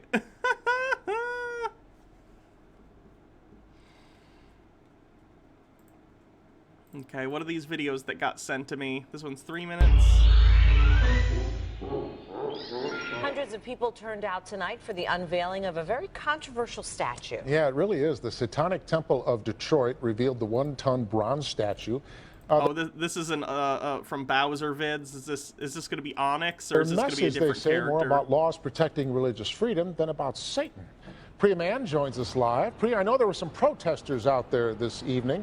Did the event remain calm? Steve Sander, Detroit police say this was a relatively peaceful event. There were a few protesters early on that tried blocking the doors so people couldn't get in to get tickets. They were told to step back, which they did. The Satan statue will be unveiled tonight at a secret location. As a small group of protesters prayed, hundreds waited for tickets to the unveiling of an 8-foot-tall bronze statue of a goat-headed Satan. Most of the people here agree with the teachings of the Satanic Temple, the group responsible for the event. It's here, it's in Detroit, and this is fantastic that we get to experience this and we get to see this amazing statue be unveiled for all the world to see. I'm just excited to see my Lord and Savior Baphomet represented in such glorious Italian stone. I do hope his eyes gaze upon me and that my allegiance is recognized. I don't know. Notice me, senpai. Notice me. For those who don't know, that's not a real guy, obviously. That's a character this comedian does. He'll edit himself in that character into real news footage. He's funny, and he's making an independent movie with that guy as the main character. Did he actually reach his goal? I think they did. Let me look. I'm gonna check out the movie when it comes out. I don't know if it'll be any good, but, you know, I'm glad he's gonna get to make the movie. That's cool. Stretch goals. They got to... Looks like they got to over $550,000. Good for him. I hope the movie's good. Wow, they got over $650,000 actually. Neat. That's cool. It's gonna be like that character in a haunted house or something, is the premise. Sky Comet Fallen with 100 bits says, best trolls ever. Protesters took the heavy rainfall as some sort of sign and even brought their own statue of an angel crushing the devil. Part of me wishes that angel statue would come to life, and King Baphomet would rise, and 2 eternal juggernauts would do battle right here in the middle of the city. But for what is this battle raging, you ask? I don't know. What stands at the center? To that I say, my soul is at the center, offered up to the ageless ones, only to be torn in twain. The unveiling here in Detroit is historic. The Satan statue has never before been seen publicly. The Satanic Temple says the statue is a symbol for what they advocate, the separation of church and state. It's like you can't have one without the other, you know? Like I'm equal parts God and the devil. A cloak of shame covers this man, and only supreme light will wash my body clean. But how could that light possibly reach me with the thick clouds of indecency that surround my poor soul? So I carry my wrongdoings on my back like some kind of tormented hiker, lost in the hills of misfortune, looking desperately for that peak to rescue him from the valley of depraved habitual self-pleasuring. But again, I find nothing except for sweaty, devastated loneliness and 1,000 judging eyes staring back at me from the cover of a stolen Victoria's Secret catalog. I didn't take your mail, Mrs. Pemberton. Stop asking me that. Leave me alone! He actually got a tear to come out! Oh no. Satan's pretty cool.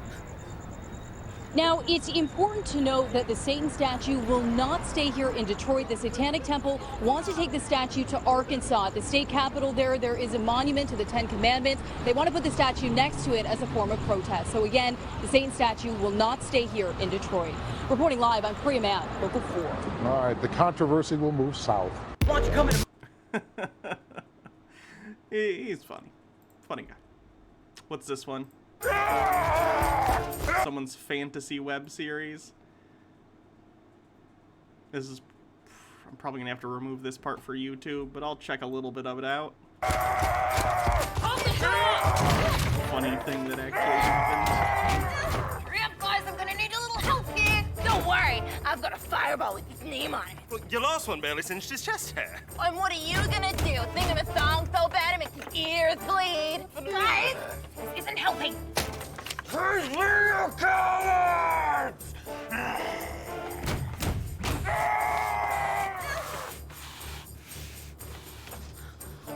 He's a barbarian. I bet he's gonna rage. It's about time this party had a real warrior in it.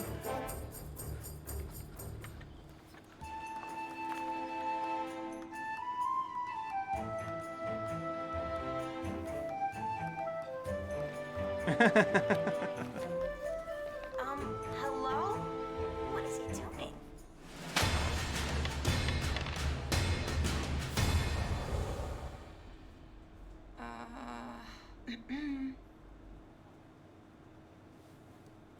Hello? Magda? It's your turn, buddy. The door holds. For now. You know, On second thought, we've already got a strong warrior in the party, so I think we're all good here. I've got this. She done got this.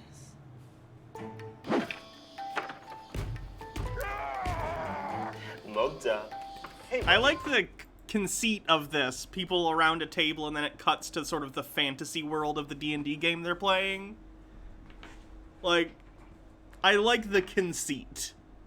What you doing? I'm drawing this flower. I thought it looked pretty. Well, that's nice, buddy, but don't you want to help us fight this big, scary monster? Why are we fighting him again? Because he's trying to kill us? I'm sure it's just a misunderstanding. I will bathe in your blood! See? Mogda destroyed this, Mogda destroyed that. Why is that all anyone thinks I'm good for? Your name is literally Mogda the Destroyer.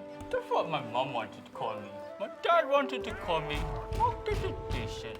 Because I don't like fighting of any kind. Would a VR D&D work, in my opinion? Someone's actually developing a thing for that, and I think it's a cool concept. Someday, yeah, I think it's great. I just think it'll be...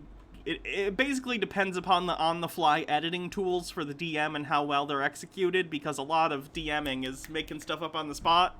So if you can't easily change things, that'd be an issue. But someday, absolutely, I think that'd be great. I think that would be a ton of fun.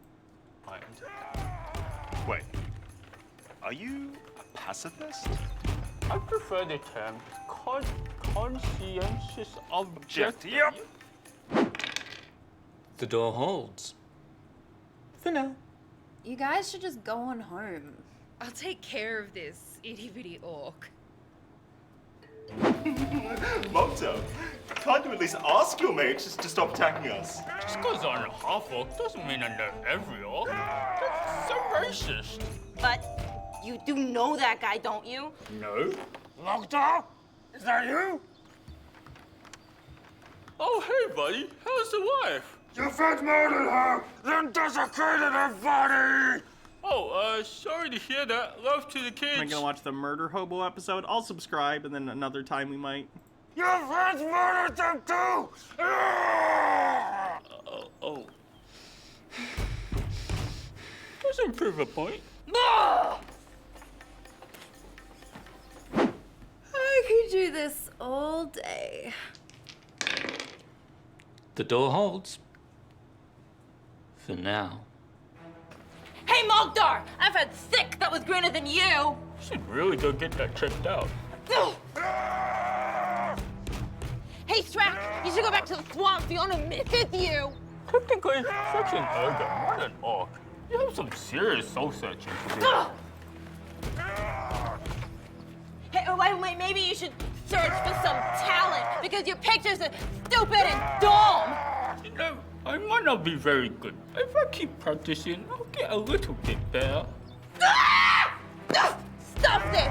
Let's just leave this pacifist to his stupid pictures! That's what I've been saying all along. We've got all the muscle we need right here. And that's the door. Evandra is sent flying. And when the dust settles, you see.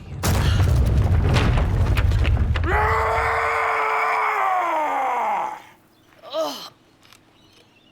I think I broke something.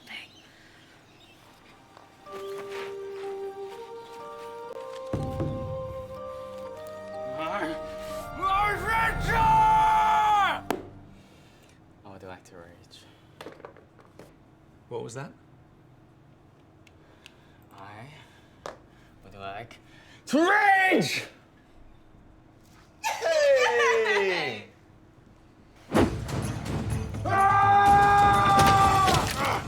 Rearrange your face into Bakasa.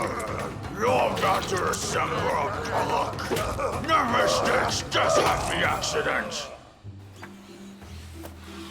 You did it! Yeah, nice work. Wasn't too bad for a barbarian. See, I told you it was great to finally have a real warrior in the party. Damn, Mogdar. If you were half as good at drawing as you were at destroying stuff, you might have actually made it as an artist one day. I mean, look at this one. It's crap. What? Take it back! What are you gonna do? You gonna hit me? You can't stop Mogda! Pat! A little help, please. I mean, orcs are really hard to stop when they're raging. Oh, hey, buddy. How you doing? That's cute. It's cute. Oh, they got a lot of these. Jesus. Okay. They have other series too, it looks like, based on like video games and stuff. Okay. Cute.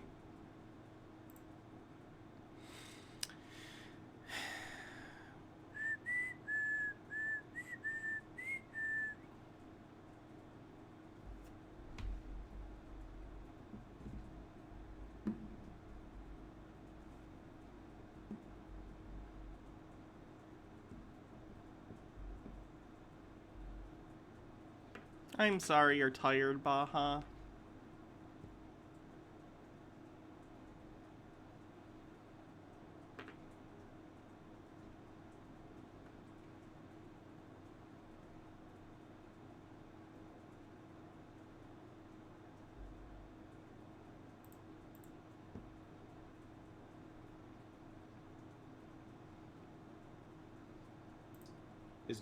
I think the military is going to see a constitutional crisis, is going to realize that... I'm sorry, I can't drive down there. Mighty Welsh says, subscribes for 5 months, says, I'm a 5-month baby boy. that the Republic is at stake. The future of the Republic is at stake. And I think they're going to step in because they are the last line of defense against tyranny. Mm-hmm. If the courts cannot resolve the problem, and if the Department of Justice and FBI will not prosecute the fraudsters, the military is the last line of defense against tyranny. And I think they're going to be forced to step in because no one else is going to do it. Mm-hmm. That's it. That's just my theory. It is interesting to me still when you look at things like the fact that Biden has been flying on an aircraft that is not flying under the call sign Air Force One. That's untrue. Not only has he been flying on any plane the president on is Air Force One, for those who don't know, but not only that, he has been flying on the plane that is known colloquially as Air Force One. So he's wrong in multiple reasons, for multiple reasons. There are a bunch of other things with the military. The salute that was given to Biden during the inauguration was not the traditional salute that the military does for the head of state. There's just a whole lot of things. The way the military has been interacting with the Biden administration is different, distinctly different from how they would normally interact with the commander-in-chief. I don't think they see him as a commander-in-chief. I think Princess Amelia says, still amazed that they think sending in the military is the last line of defense against tyranny. No, that is tyranny. Yep.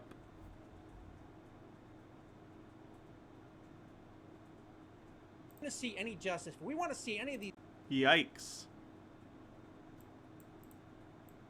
If we're ever going to see any justice, we want to see any of these bastards hang by the neck until it cracks. The only way it's going to happen is if we have an independent investigation. Forget Washington, forget the Department of Justice with Bill Barr and all that. Get rid of all of these. As far as I'm concerned, find an outside, independent, investigative person that you can trust. Bring that person in, fire all of them, and start a new investigation and hold these scumbags accountable. Because if you don't do it, the American people will. Hello, FBI. I have another one for you. Did I see the news about Disney Plus? WandaVision head writer Jack Schaefer has signed a 3-year TV deal with Marvel Studios to develop MCU projects. Oh, that's good. Yeah, I loved WandaVision, so that's great.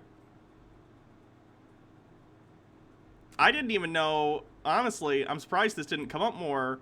I didn't know the head writer for WandaVision was a woman. That's cool. Mike Mack says, doesn't Joe have the code for the nuclear missiles? He does. Not a conspiracy video, but here's a very angry Canadian mayor from 1981 that you find funny. In other words, there's nothing to do, really. Carry on, carry on. I want to hear your guff. Go ahead. Go ahead, Well, carry Mr. Mayor, I think these are the kinds of things that are being asked for in a report, and I think that's what where they'll appear. You know, Mr. Rapino, I'd like to... Bardlock Moses says, but I thought people were canceling Disney Plus. Only weirdos like Jeremy. And even then, I don't believe he did, because, like, him and Doomcock and them, they still talk about, like, the Disney stuff. They still talk about, like, the Bad Batch and the Star Wars stuff that's going on, the Mandalorian, etc. In fairness, they could be pirating it, I guess, but I don't know. Disney Plus isn't that expensive, so I just find it more convenient to have it. I don't know. To know what you've been doing in the last while here. You're never here, hardly. You're back and forth. You're out of order. Keep quiet. You're in Toronto all the time, trying to correct the mistakes you made in Victoriaville. And this is going to come out in the next 2 weeks, and you'll have egg all over your face. And the aldermen are going to get a new look onto what has transpired.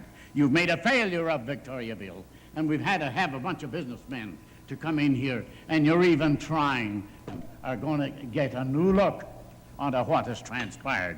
You've made a failure of Victoriaville, and we've had to have a bunch of businessmen to come in here, and you're even trying to retard them from doing their duty that they're not asking a nickel for. That's all I've got to say. And I can tell you, the last 2 years, what has Rapino been doing but working for others and getting his money from the lowly taxpayer here?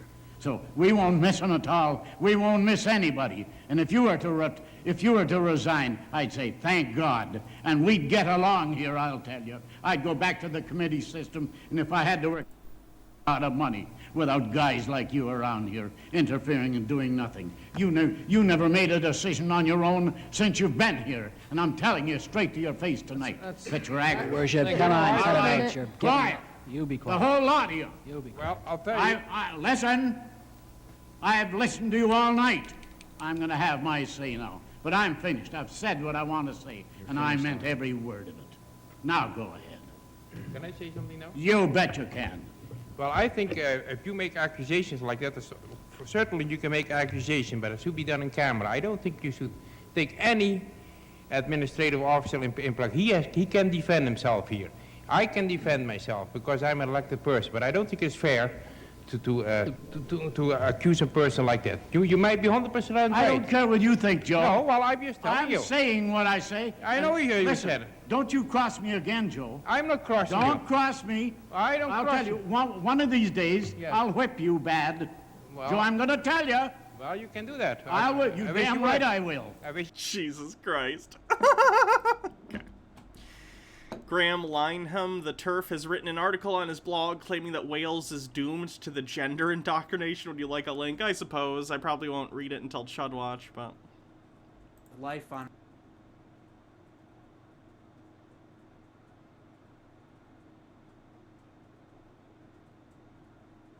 to restore Donald Trump back to his position, and I feel it's coming soon. I don't feel we've got too much longer to wait. That is because of this glory. It's because of the Great Awakening. It's because of this revival that's coming. He wants somebody at the helm that won't stop it. Oh, that will foster it and encourage it and get behind it and make sure that nobody stops what God is doing. And he will do what's right. And that's why God's saying, I need my Cyrus back at the helm, because what I'm going to do, I don't want any demon spirits operating through any man to stop. Mike Mack says, Canadian, even when they're mad, they're nice.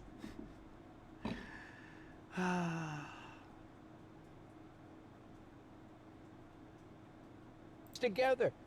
They made me say things I didn't say. They just put pieces together. Thousands of pieces of my show. And so when I went into trial for the last trial, after prison, after I got out of prison, I was put on trial again. And in that, the lawyers got all that tape that the government had edited. The government did it. The government edited my show to make me commit fraud. It wasn't me. Just like now. This is cancel culture. Me going to prison for fraud 40 years ago is the product of modern day cancel culture. And they... Who is this? This is the... Oh gosh, what's his name? End Times Prepper Pastor Jim Baker. He's the guy that sells the big, like, preparedness, like, food things on his show. I think we watched one once where they, like, made a huge bucket of, like... Oh gosh, what was it? It was like rice and broccoli and cheese or something, all freeze-dried. Took it apart cheesy and broccoli. put it back the way it was on the show. And the lies, they made me tell lies that weren't there. Unbelievable. Funny And how when cancel the- culture when the- helped create when the- Christianity. Jesus is canceled. Jesus got so canceled by the Romans. Why is God taking his time? Some people are accepting the results of a fraud gate. And they write petitions calling out the prophets. And I want to say, why aren't you raising your voice and saying, look, what about the 100 million? Yeah, 100 million. That their votes are not being counted. Your votes were counted. We counted them multiple times. There were just fewer votes for the guy you voted for. That's how elections work. Their voice is not being heard. Not through the courts. You say, yeah, because there was not enough proof. No, they didn't want to hear the evidence. Go to Mike Lindell. You'll see there is plenty of absolute proof that they stole the election. And you can't... Yeah, I bookmarked this. Thank you. Just ignore it and act like it didn't happen. And that it's going to go away and how somehow in 2022 and 2024. No, we need to deal with the thief now, and he must pay back sevenfold. Really, sevenfold ought to be 7 more years for 45, because you already stole one. 7 more years? So fuck term limits, I guess? Great. It's pretty optimistic to assume Donald Trump will live 7 more years. He's kind of an old dude, and he's not in great shape.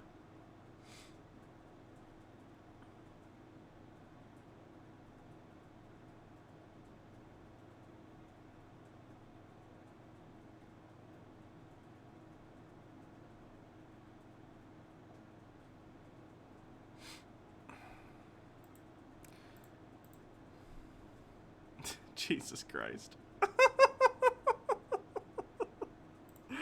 Oh my god, look at this person. So they're using a Tesla. Are these the superchargers, or is this just a regular Tesla charger? Whatever. And their truck says, I identify as a Prius.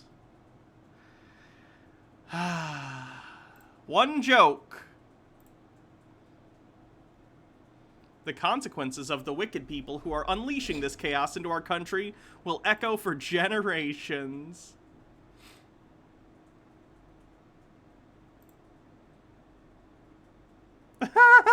Capitalism is full of problems. My latte is taking too long to make. What car should I buy? My fridge is too full, and I can't decide which job I want.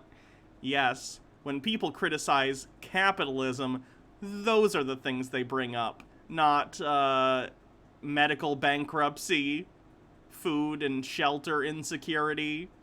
No, clearly. It's because they have too many options and their fridge is too full. God, what privileged piece of shit wrote that thing? H. Baird says, how much do you want to bet that in 100 years people will be trying to fly Trump 2020 flags over state capitals and we'll have a big debate about heritage? See, I feel like that's... I could see maybe thin blue line type stuff becoming that sort of symbol, similar to how, like, the Confederate flag became a symbol. The Trump one is so... It's too specific. It's too specific to one individual. I don't think that'll happen.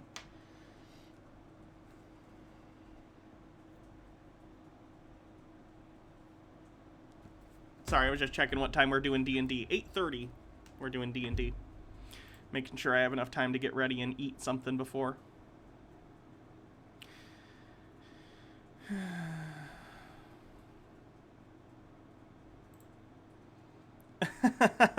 The advertising on the Military Times right now. The world's largest gay cruise.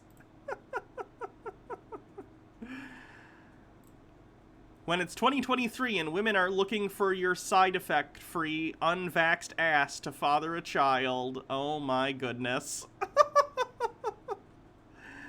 And video chat, my girlfriend, yes. Longer. Dennis Prager is unhappy that we've made it. He can no longer say the N-word. The left has made it impossible to say the N-word any longer. That's disgusting. It's a farce. It's the only word that you can't say in the English language. Say it. Then say it. It's not illegal. Say it. Say it, Dennis. That's the best thing about that. It's like, it's not illegal. You can say it. Just say it then. Say it. See what happens. See the social consequences of your shitty racist actions. Please.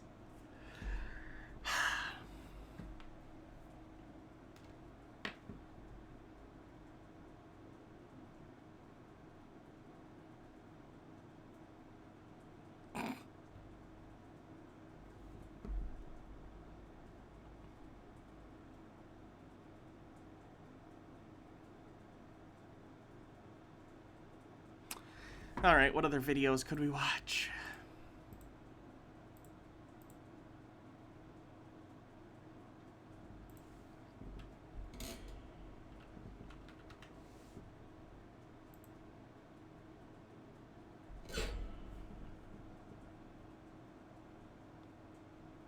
Oh no, Alexa Vega is selling MLM products? That's a shame. I gotta watch that video later. An alien device did what it did. It stuck itself upon his wrist with secrets that it hid. Now he's got superpowers, he's no ordinary kiddies. Ben 10.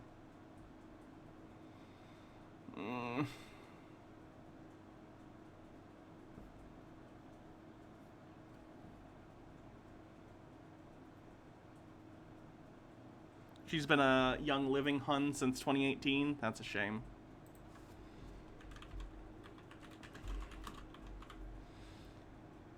So do you guys remember Zombies Ate My Neighbors? Have you seen the mods people have done to make Zombies Ate My Neighbors into a first-person shooter? They're awesome.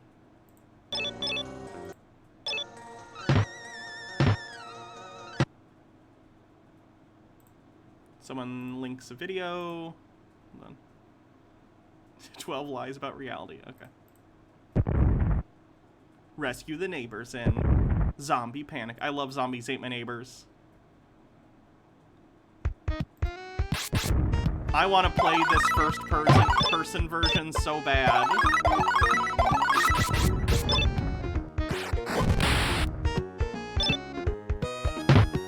I know these maps like the back of my hand.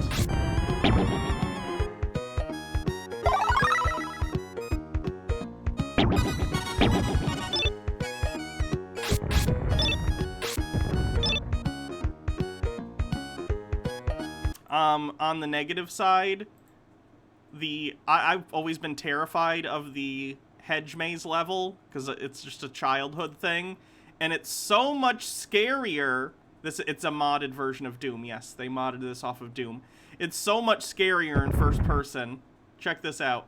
This is only going to be scary if you played this as a child and you found it scary. I don't expect full-grown adults to actually find this scary. But just this music, like, brings the anxiety up in me.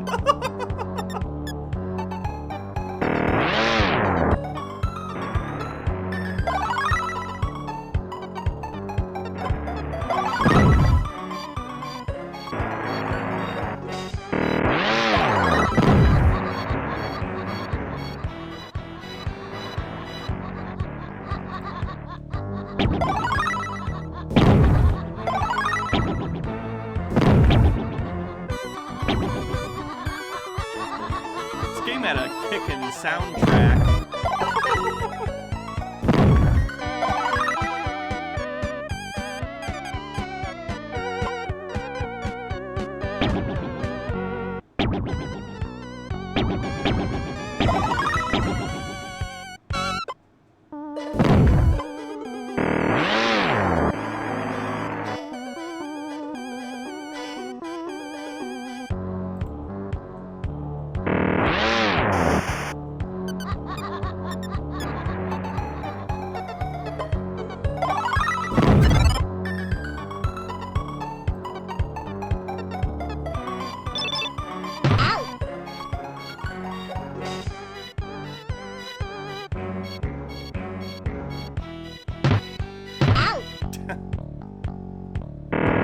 Secrets in there.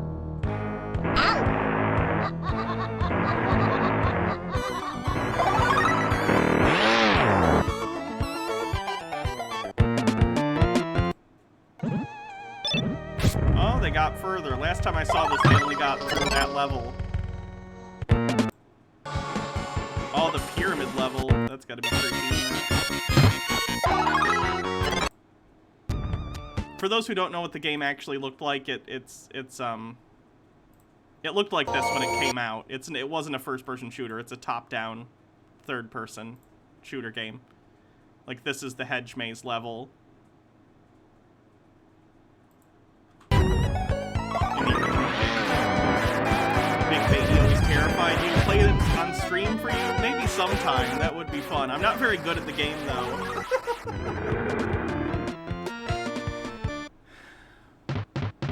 Have I seen the first-person mod of the original Castlevania? I haven't. Alright, enough of that. It's coming out for the Switch, though. I'm very excited. What is this? It's a bit surprising given I'm an introvert, but I'm generally talking about abstract concepts for 3 or 4 hours a day. In this permanent state of arguing with other people, I've found some patterns. I'm just going to warn you, this isn't your average what if altist video. This is a video with the mistakes and patterns I see in how people often view the world. All of these myths or lies about reality go into various ideas impregnated into our heads by the cultures we live in. This is basically a philosophy video if you haven't already figured out. And I'm not a philosopher, and philosophy actually generally annoys me, but I really wanted to make this video. Who's annoyed by the concept of philosophy? Talking to friends who are skilled This is a video where he talks about his terrible beliefs. Great. In other fields like business and tech, I've generally found we've been able to come to similar conclusions about human nature. I'm going to use examples from history here to illustrate these points, but you could use other fields if you knew them. I'm also going to have little written blurbs at the end of each of these to write about why we have this misconception and why people like it so much. I'm also going to source as many books as possible so you can read more on these topics if you'd like to. This video ignores the flaws in my own worldview, mostly since I don't know them. Reality is so complicated that we're all in a permanent state of being wrong. I just don't know how I'm wrong. These points aren't in any particular order, so let's get started.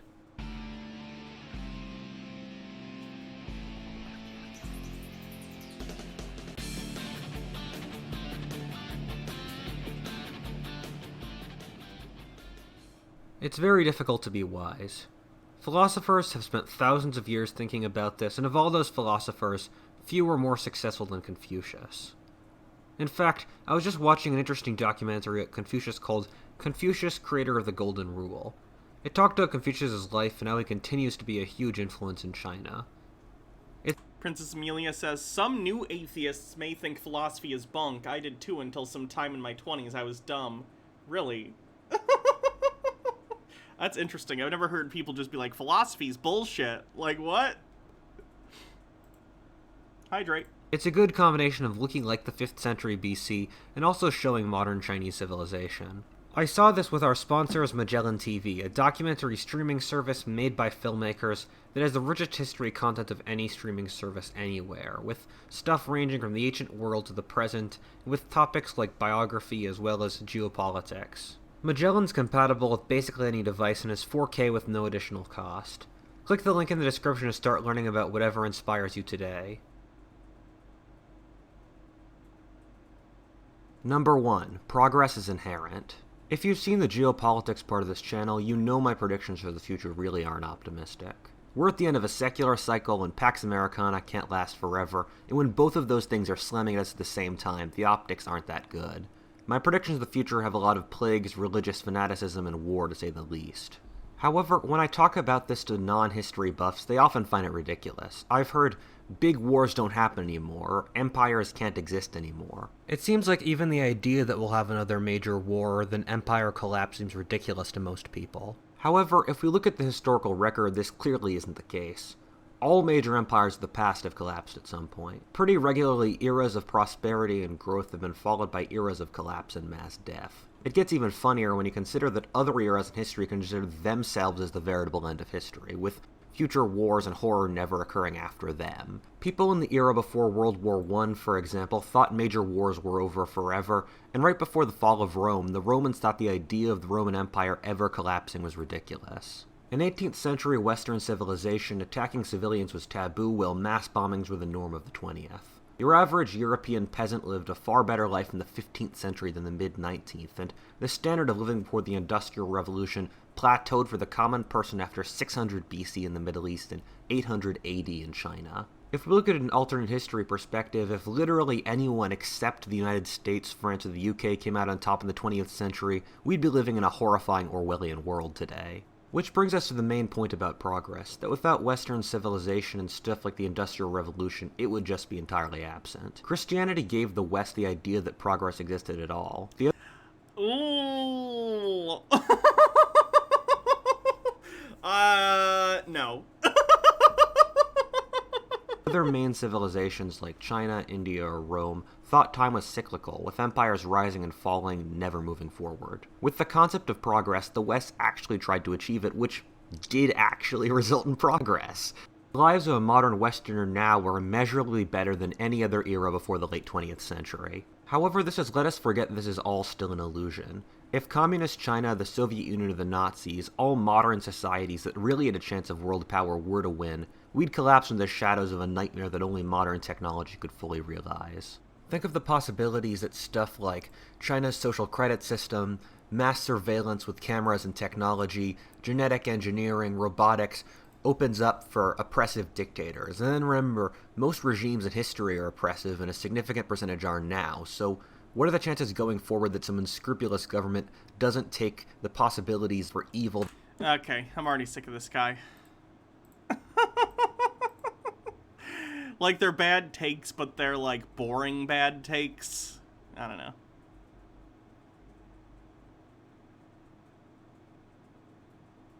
What could we see on Conservapedia?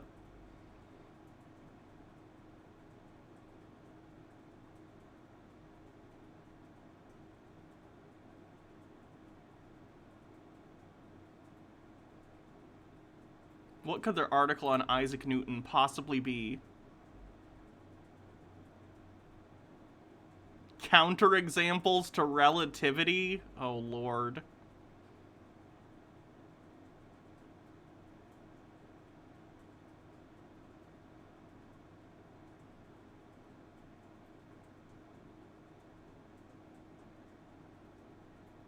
Shakespeare? Open-mindedness. Evolution.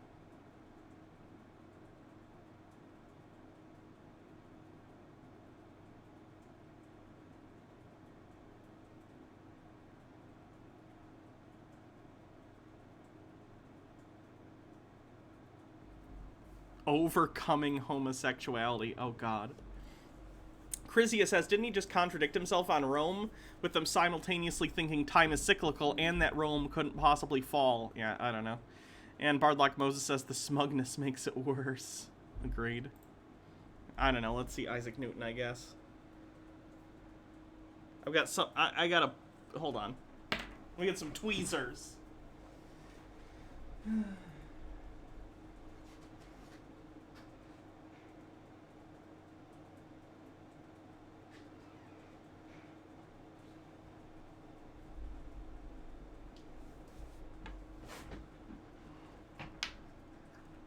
Wasn't Newton Christian? Yeah. He tried to do, like, biblical numerology.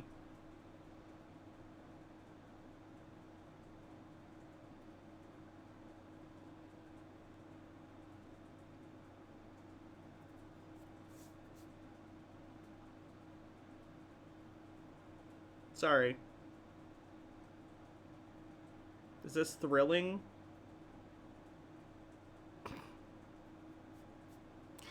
Okay. Sir Isaac Newton was an English physicist, astronomer, mathematician, theologian, alchemist, and government official. He's one of the most well-known scientists in world history for his theory of universal gravitation, his laws of motion, and his theories in optics, as well as the invention of differential calculus. In addition, Newton invented the reflecting telescope and made numerous other contributions to his field of study. His classical mechanics comprises the four main fields of modern physics, alongside the latter fields of electricity and magnetism, thermodynamics, and quantum mechanics. Microchip falling out already? Yeah, not bad.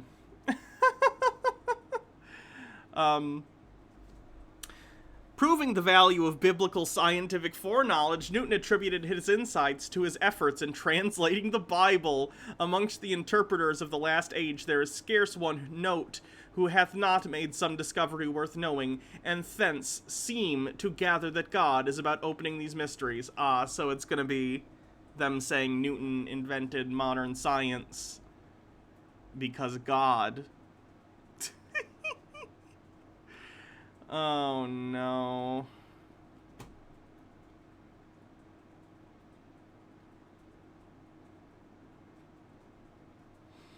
What else we got? Counterexamples to relativity. The theory of relativity is disproved by numerous counterexamples. Oh my god, they don't think the theory of relativity is real, but is promoted by liberals who like its encouragement of relativism and its tendency to pull people away from the Bible. Here's a list of 52 counterexamples. Any one of them shows that mathematical theory is incorrect. The mathematical theory is incorrect.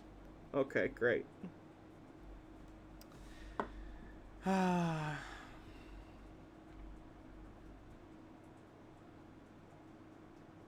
Let's just see their article on the theory of relativity. Oh, look, their shitty website linked to the mobile page because it doesn't know what it's doing. Great. In physics, the theory of relativity is a scientific theory describing the effects due to the invariance of the speed of light. In particular, the meaning of space and time are altered by the motion of the observer. Relativity proposes time dilation and length contradiction for observers moving relative to one another at very high relativistic speeds. Fun fact, my dad also denies that relativity is a thing. I don't remember what it was. It was like the one time I actually had him, because I liked the Science Channel growing up. There were lots of documentaries on science and stuff on there. So one time I actually got him to sit down and watch a thing, and a description of relativity came up. The example that often gets used is imagine being on a train that's moving very quickly and looking outside the window and seeing people moving at different speeds because of your relatively higher speed. They look like they're moving slower. And my dad was just like, that's bullshit. So we were actually watching it together. And I was like, what? And he was like, that's not true. That's not how that works. So my dad, being a narcissist, literally thought he could... He thought he was smarter than Einstein, unironically. Not for any math reason. He just heard the general idea of relativity and decided, that's bullshit. Yeah, that's special relativity or something. I'm not super familiar, but you know who was? Einstein. E equals bullshit. That's what I'm saying. Fuck science.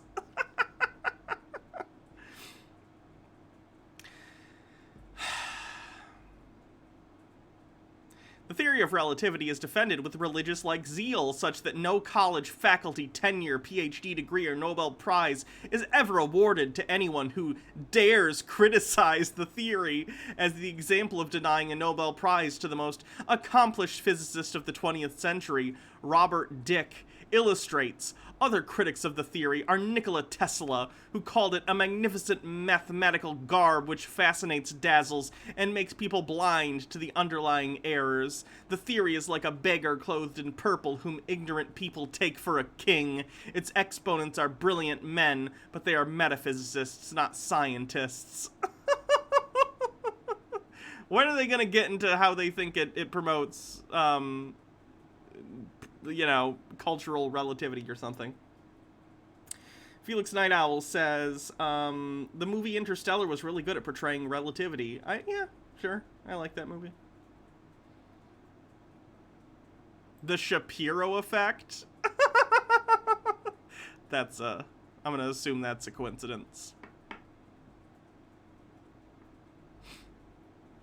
Jesus Christ, people. Alright, William Shakespeare. What do they got to say about William Shakespeare? Also called the Bard of Avon, or simply the Bard, was an Elizabethan playwright considered the greatest in the English language and possibly the world for his masterful plots, poetic dialogue, and subtle conservative themes. Many of his plays are beloved throughout the world and are required reading in most English-speaking schools. Amongst the most famous are his Romeo and Juliet, the ending known to almost every English speaker, Macbeth, a renowned yet bloody tragedy, Julius Caesar, a historical tragedy depicting the former dictator of Rome. He's an emperor, but okay, weird. I get it. It's just weird to use modern language for that when that wasn't really how they described Caesar, but okay.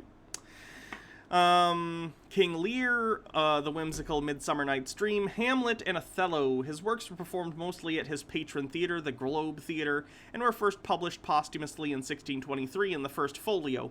Perhaps due to lack of copyright protections during Shakespeare's life, the total number of words in all of Shakespeare's works is nearly 900,000, or slightly more than the word length of the Bible. Shakespeare was a devout Christian, as proven by what he wrote in his will: I commend my soul into the hands of God, my Creator, hoping and assuredly believing through the only merits of Jesus Christ, my Savior, to be made partaker of life everlasting. Yet his work is also loved by people who are not religious, who considered it to be the secular canon, or even the secular scripture? I mean, it's certainly popular amongst non-religious people, but his plays aren't typically about religion, so I guess I don't get their point.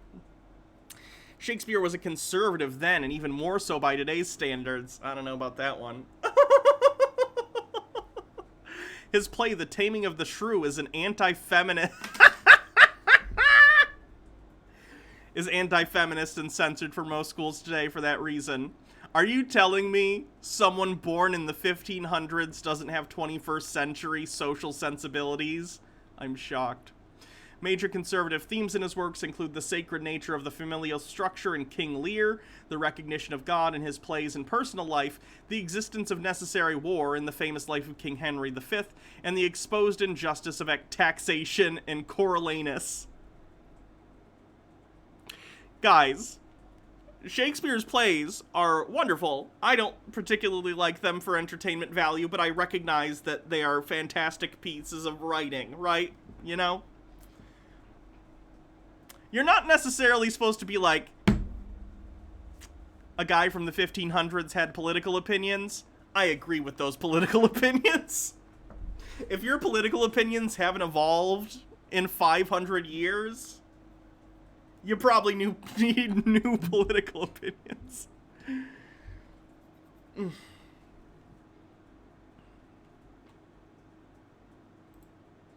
What else?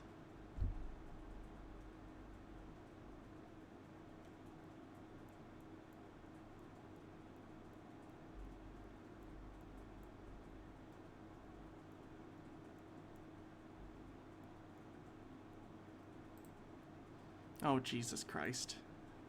Let's do the overcoming homosexuality page, I guess. And then I'll probably call it an evening. We've been going for 3 hours now.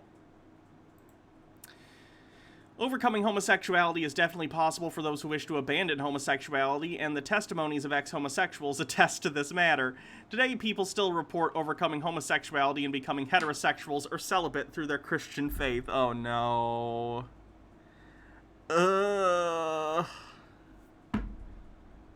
Okay, nope, I can't do this today. Sorry, nope.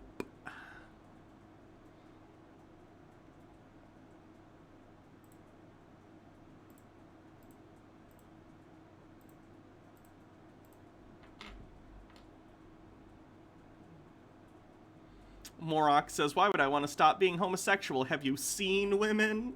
I have. I've also seen men. probably why I'm bisexual.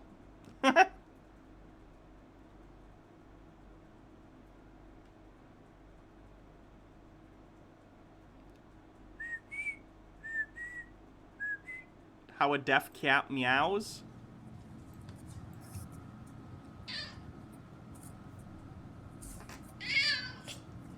That sure is a meow. Apparently the answer is the cat meows almost exactly like every other cat.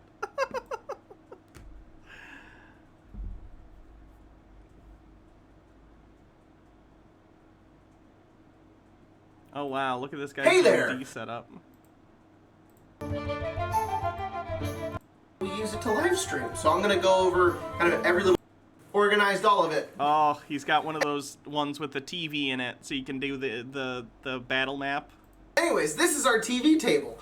I can show you how it works. So I'm actually using the Dynamic Dungeons program.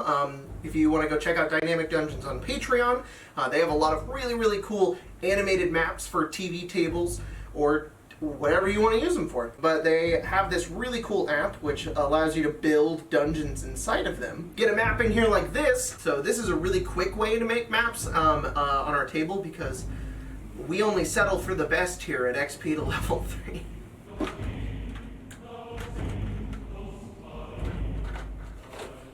This is also where all the mini storage is.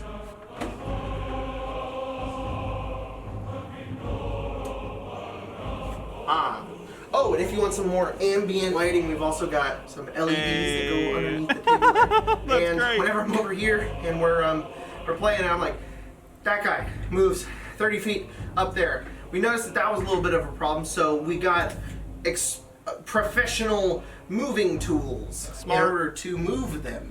Like this, like we're warmongers in the general's room. These are just back scratchers, actually. These are just back scratchers, but they work great. The camera. Jake is talking about having a table built for campaign 2. I don't know what the plan is. I know at one point he had discussed maybe doing a TV table, which would be a lot of fun, but I don't know if, you know, I don't know if the budget will allow it, but it would be pretty cool. All right, let's raid someone. Do-do-doon, do-do-doon, do-do-doon, do-do-doon, do-do-doon, do-do-doon, do-do-doon, do-do-doon, do-do-doon, do-do-doon, do-do-doon, do-do-doon, do-do-doon, do-do-doon, do-do-doon, do-do-doon. Who will we raid?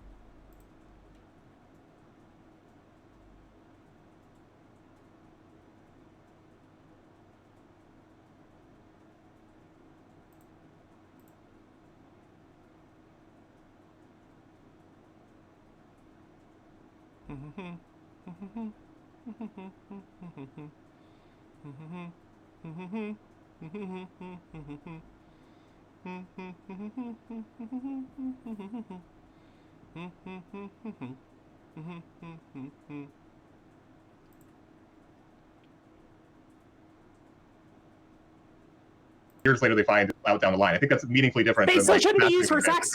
We should not use children for sex or anything that is further doing this. That's not happening at Pride, though. That's a whole issue here. Like this, I do not want to hear about the discourse any longer. College right up to his time in office as the 43rd president of the United States. This is an Oliver Stone movie? Okay, let's see. Film limited in its scope and perhaps not as attached to reality as it often presents itself, W does distinguish itself from Free Lunch Express in that it presents a more complete picture of its. I can bring that up. There you go. All right. Good night, everyone. Felix Night Owl says, Hannah, may the force be with you. Who's $27? Here, I don't know $27. Someone have a link? I guess I can probably look. $27? That's it right there, the siphon. That's one of the siphons right there. Abby, good to see you. Yeah, sure. I guess I don't know this person, but stream about if you guys vouch, I'm I'm on board. Or is it both? All right. Story Have a comes wonderful my stomach. evening, Yeah, everyone. I mean, We'll be doing D&D on actual 600K, Jake's channel the here in about lobbying 30 cost, minutes. and then also the Hope to lobbying see money you there. We're coming to the was end of a the lot of taxpayer campaign, money as so well. have a good night, everyone. It's like bye-bye. It's just fantastic. It's if you didn't know about it, you would almost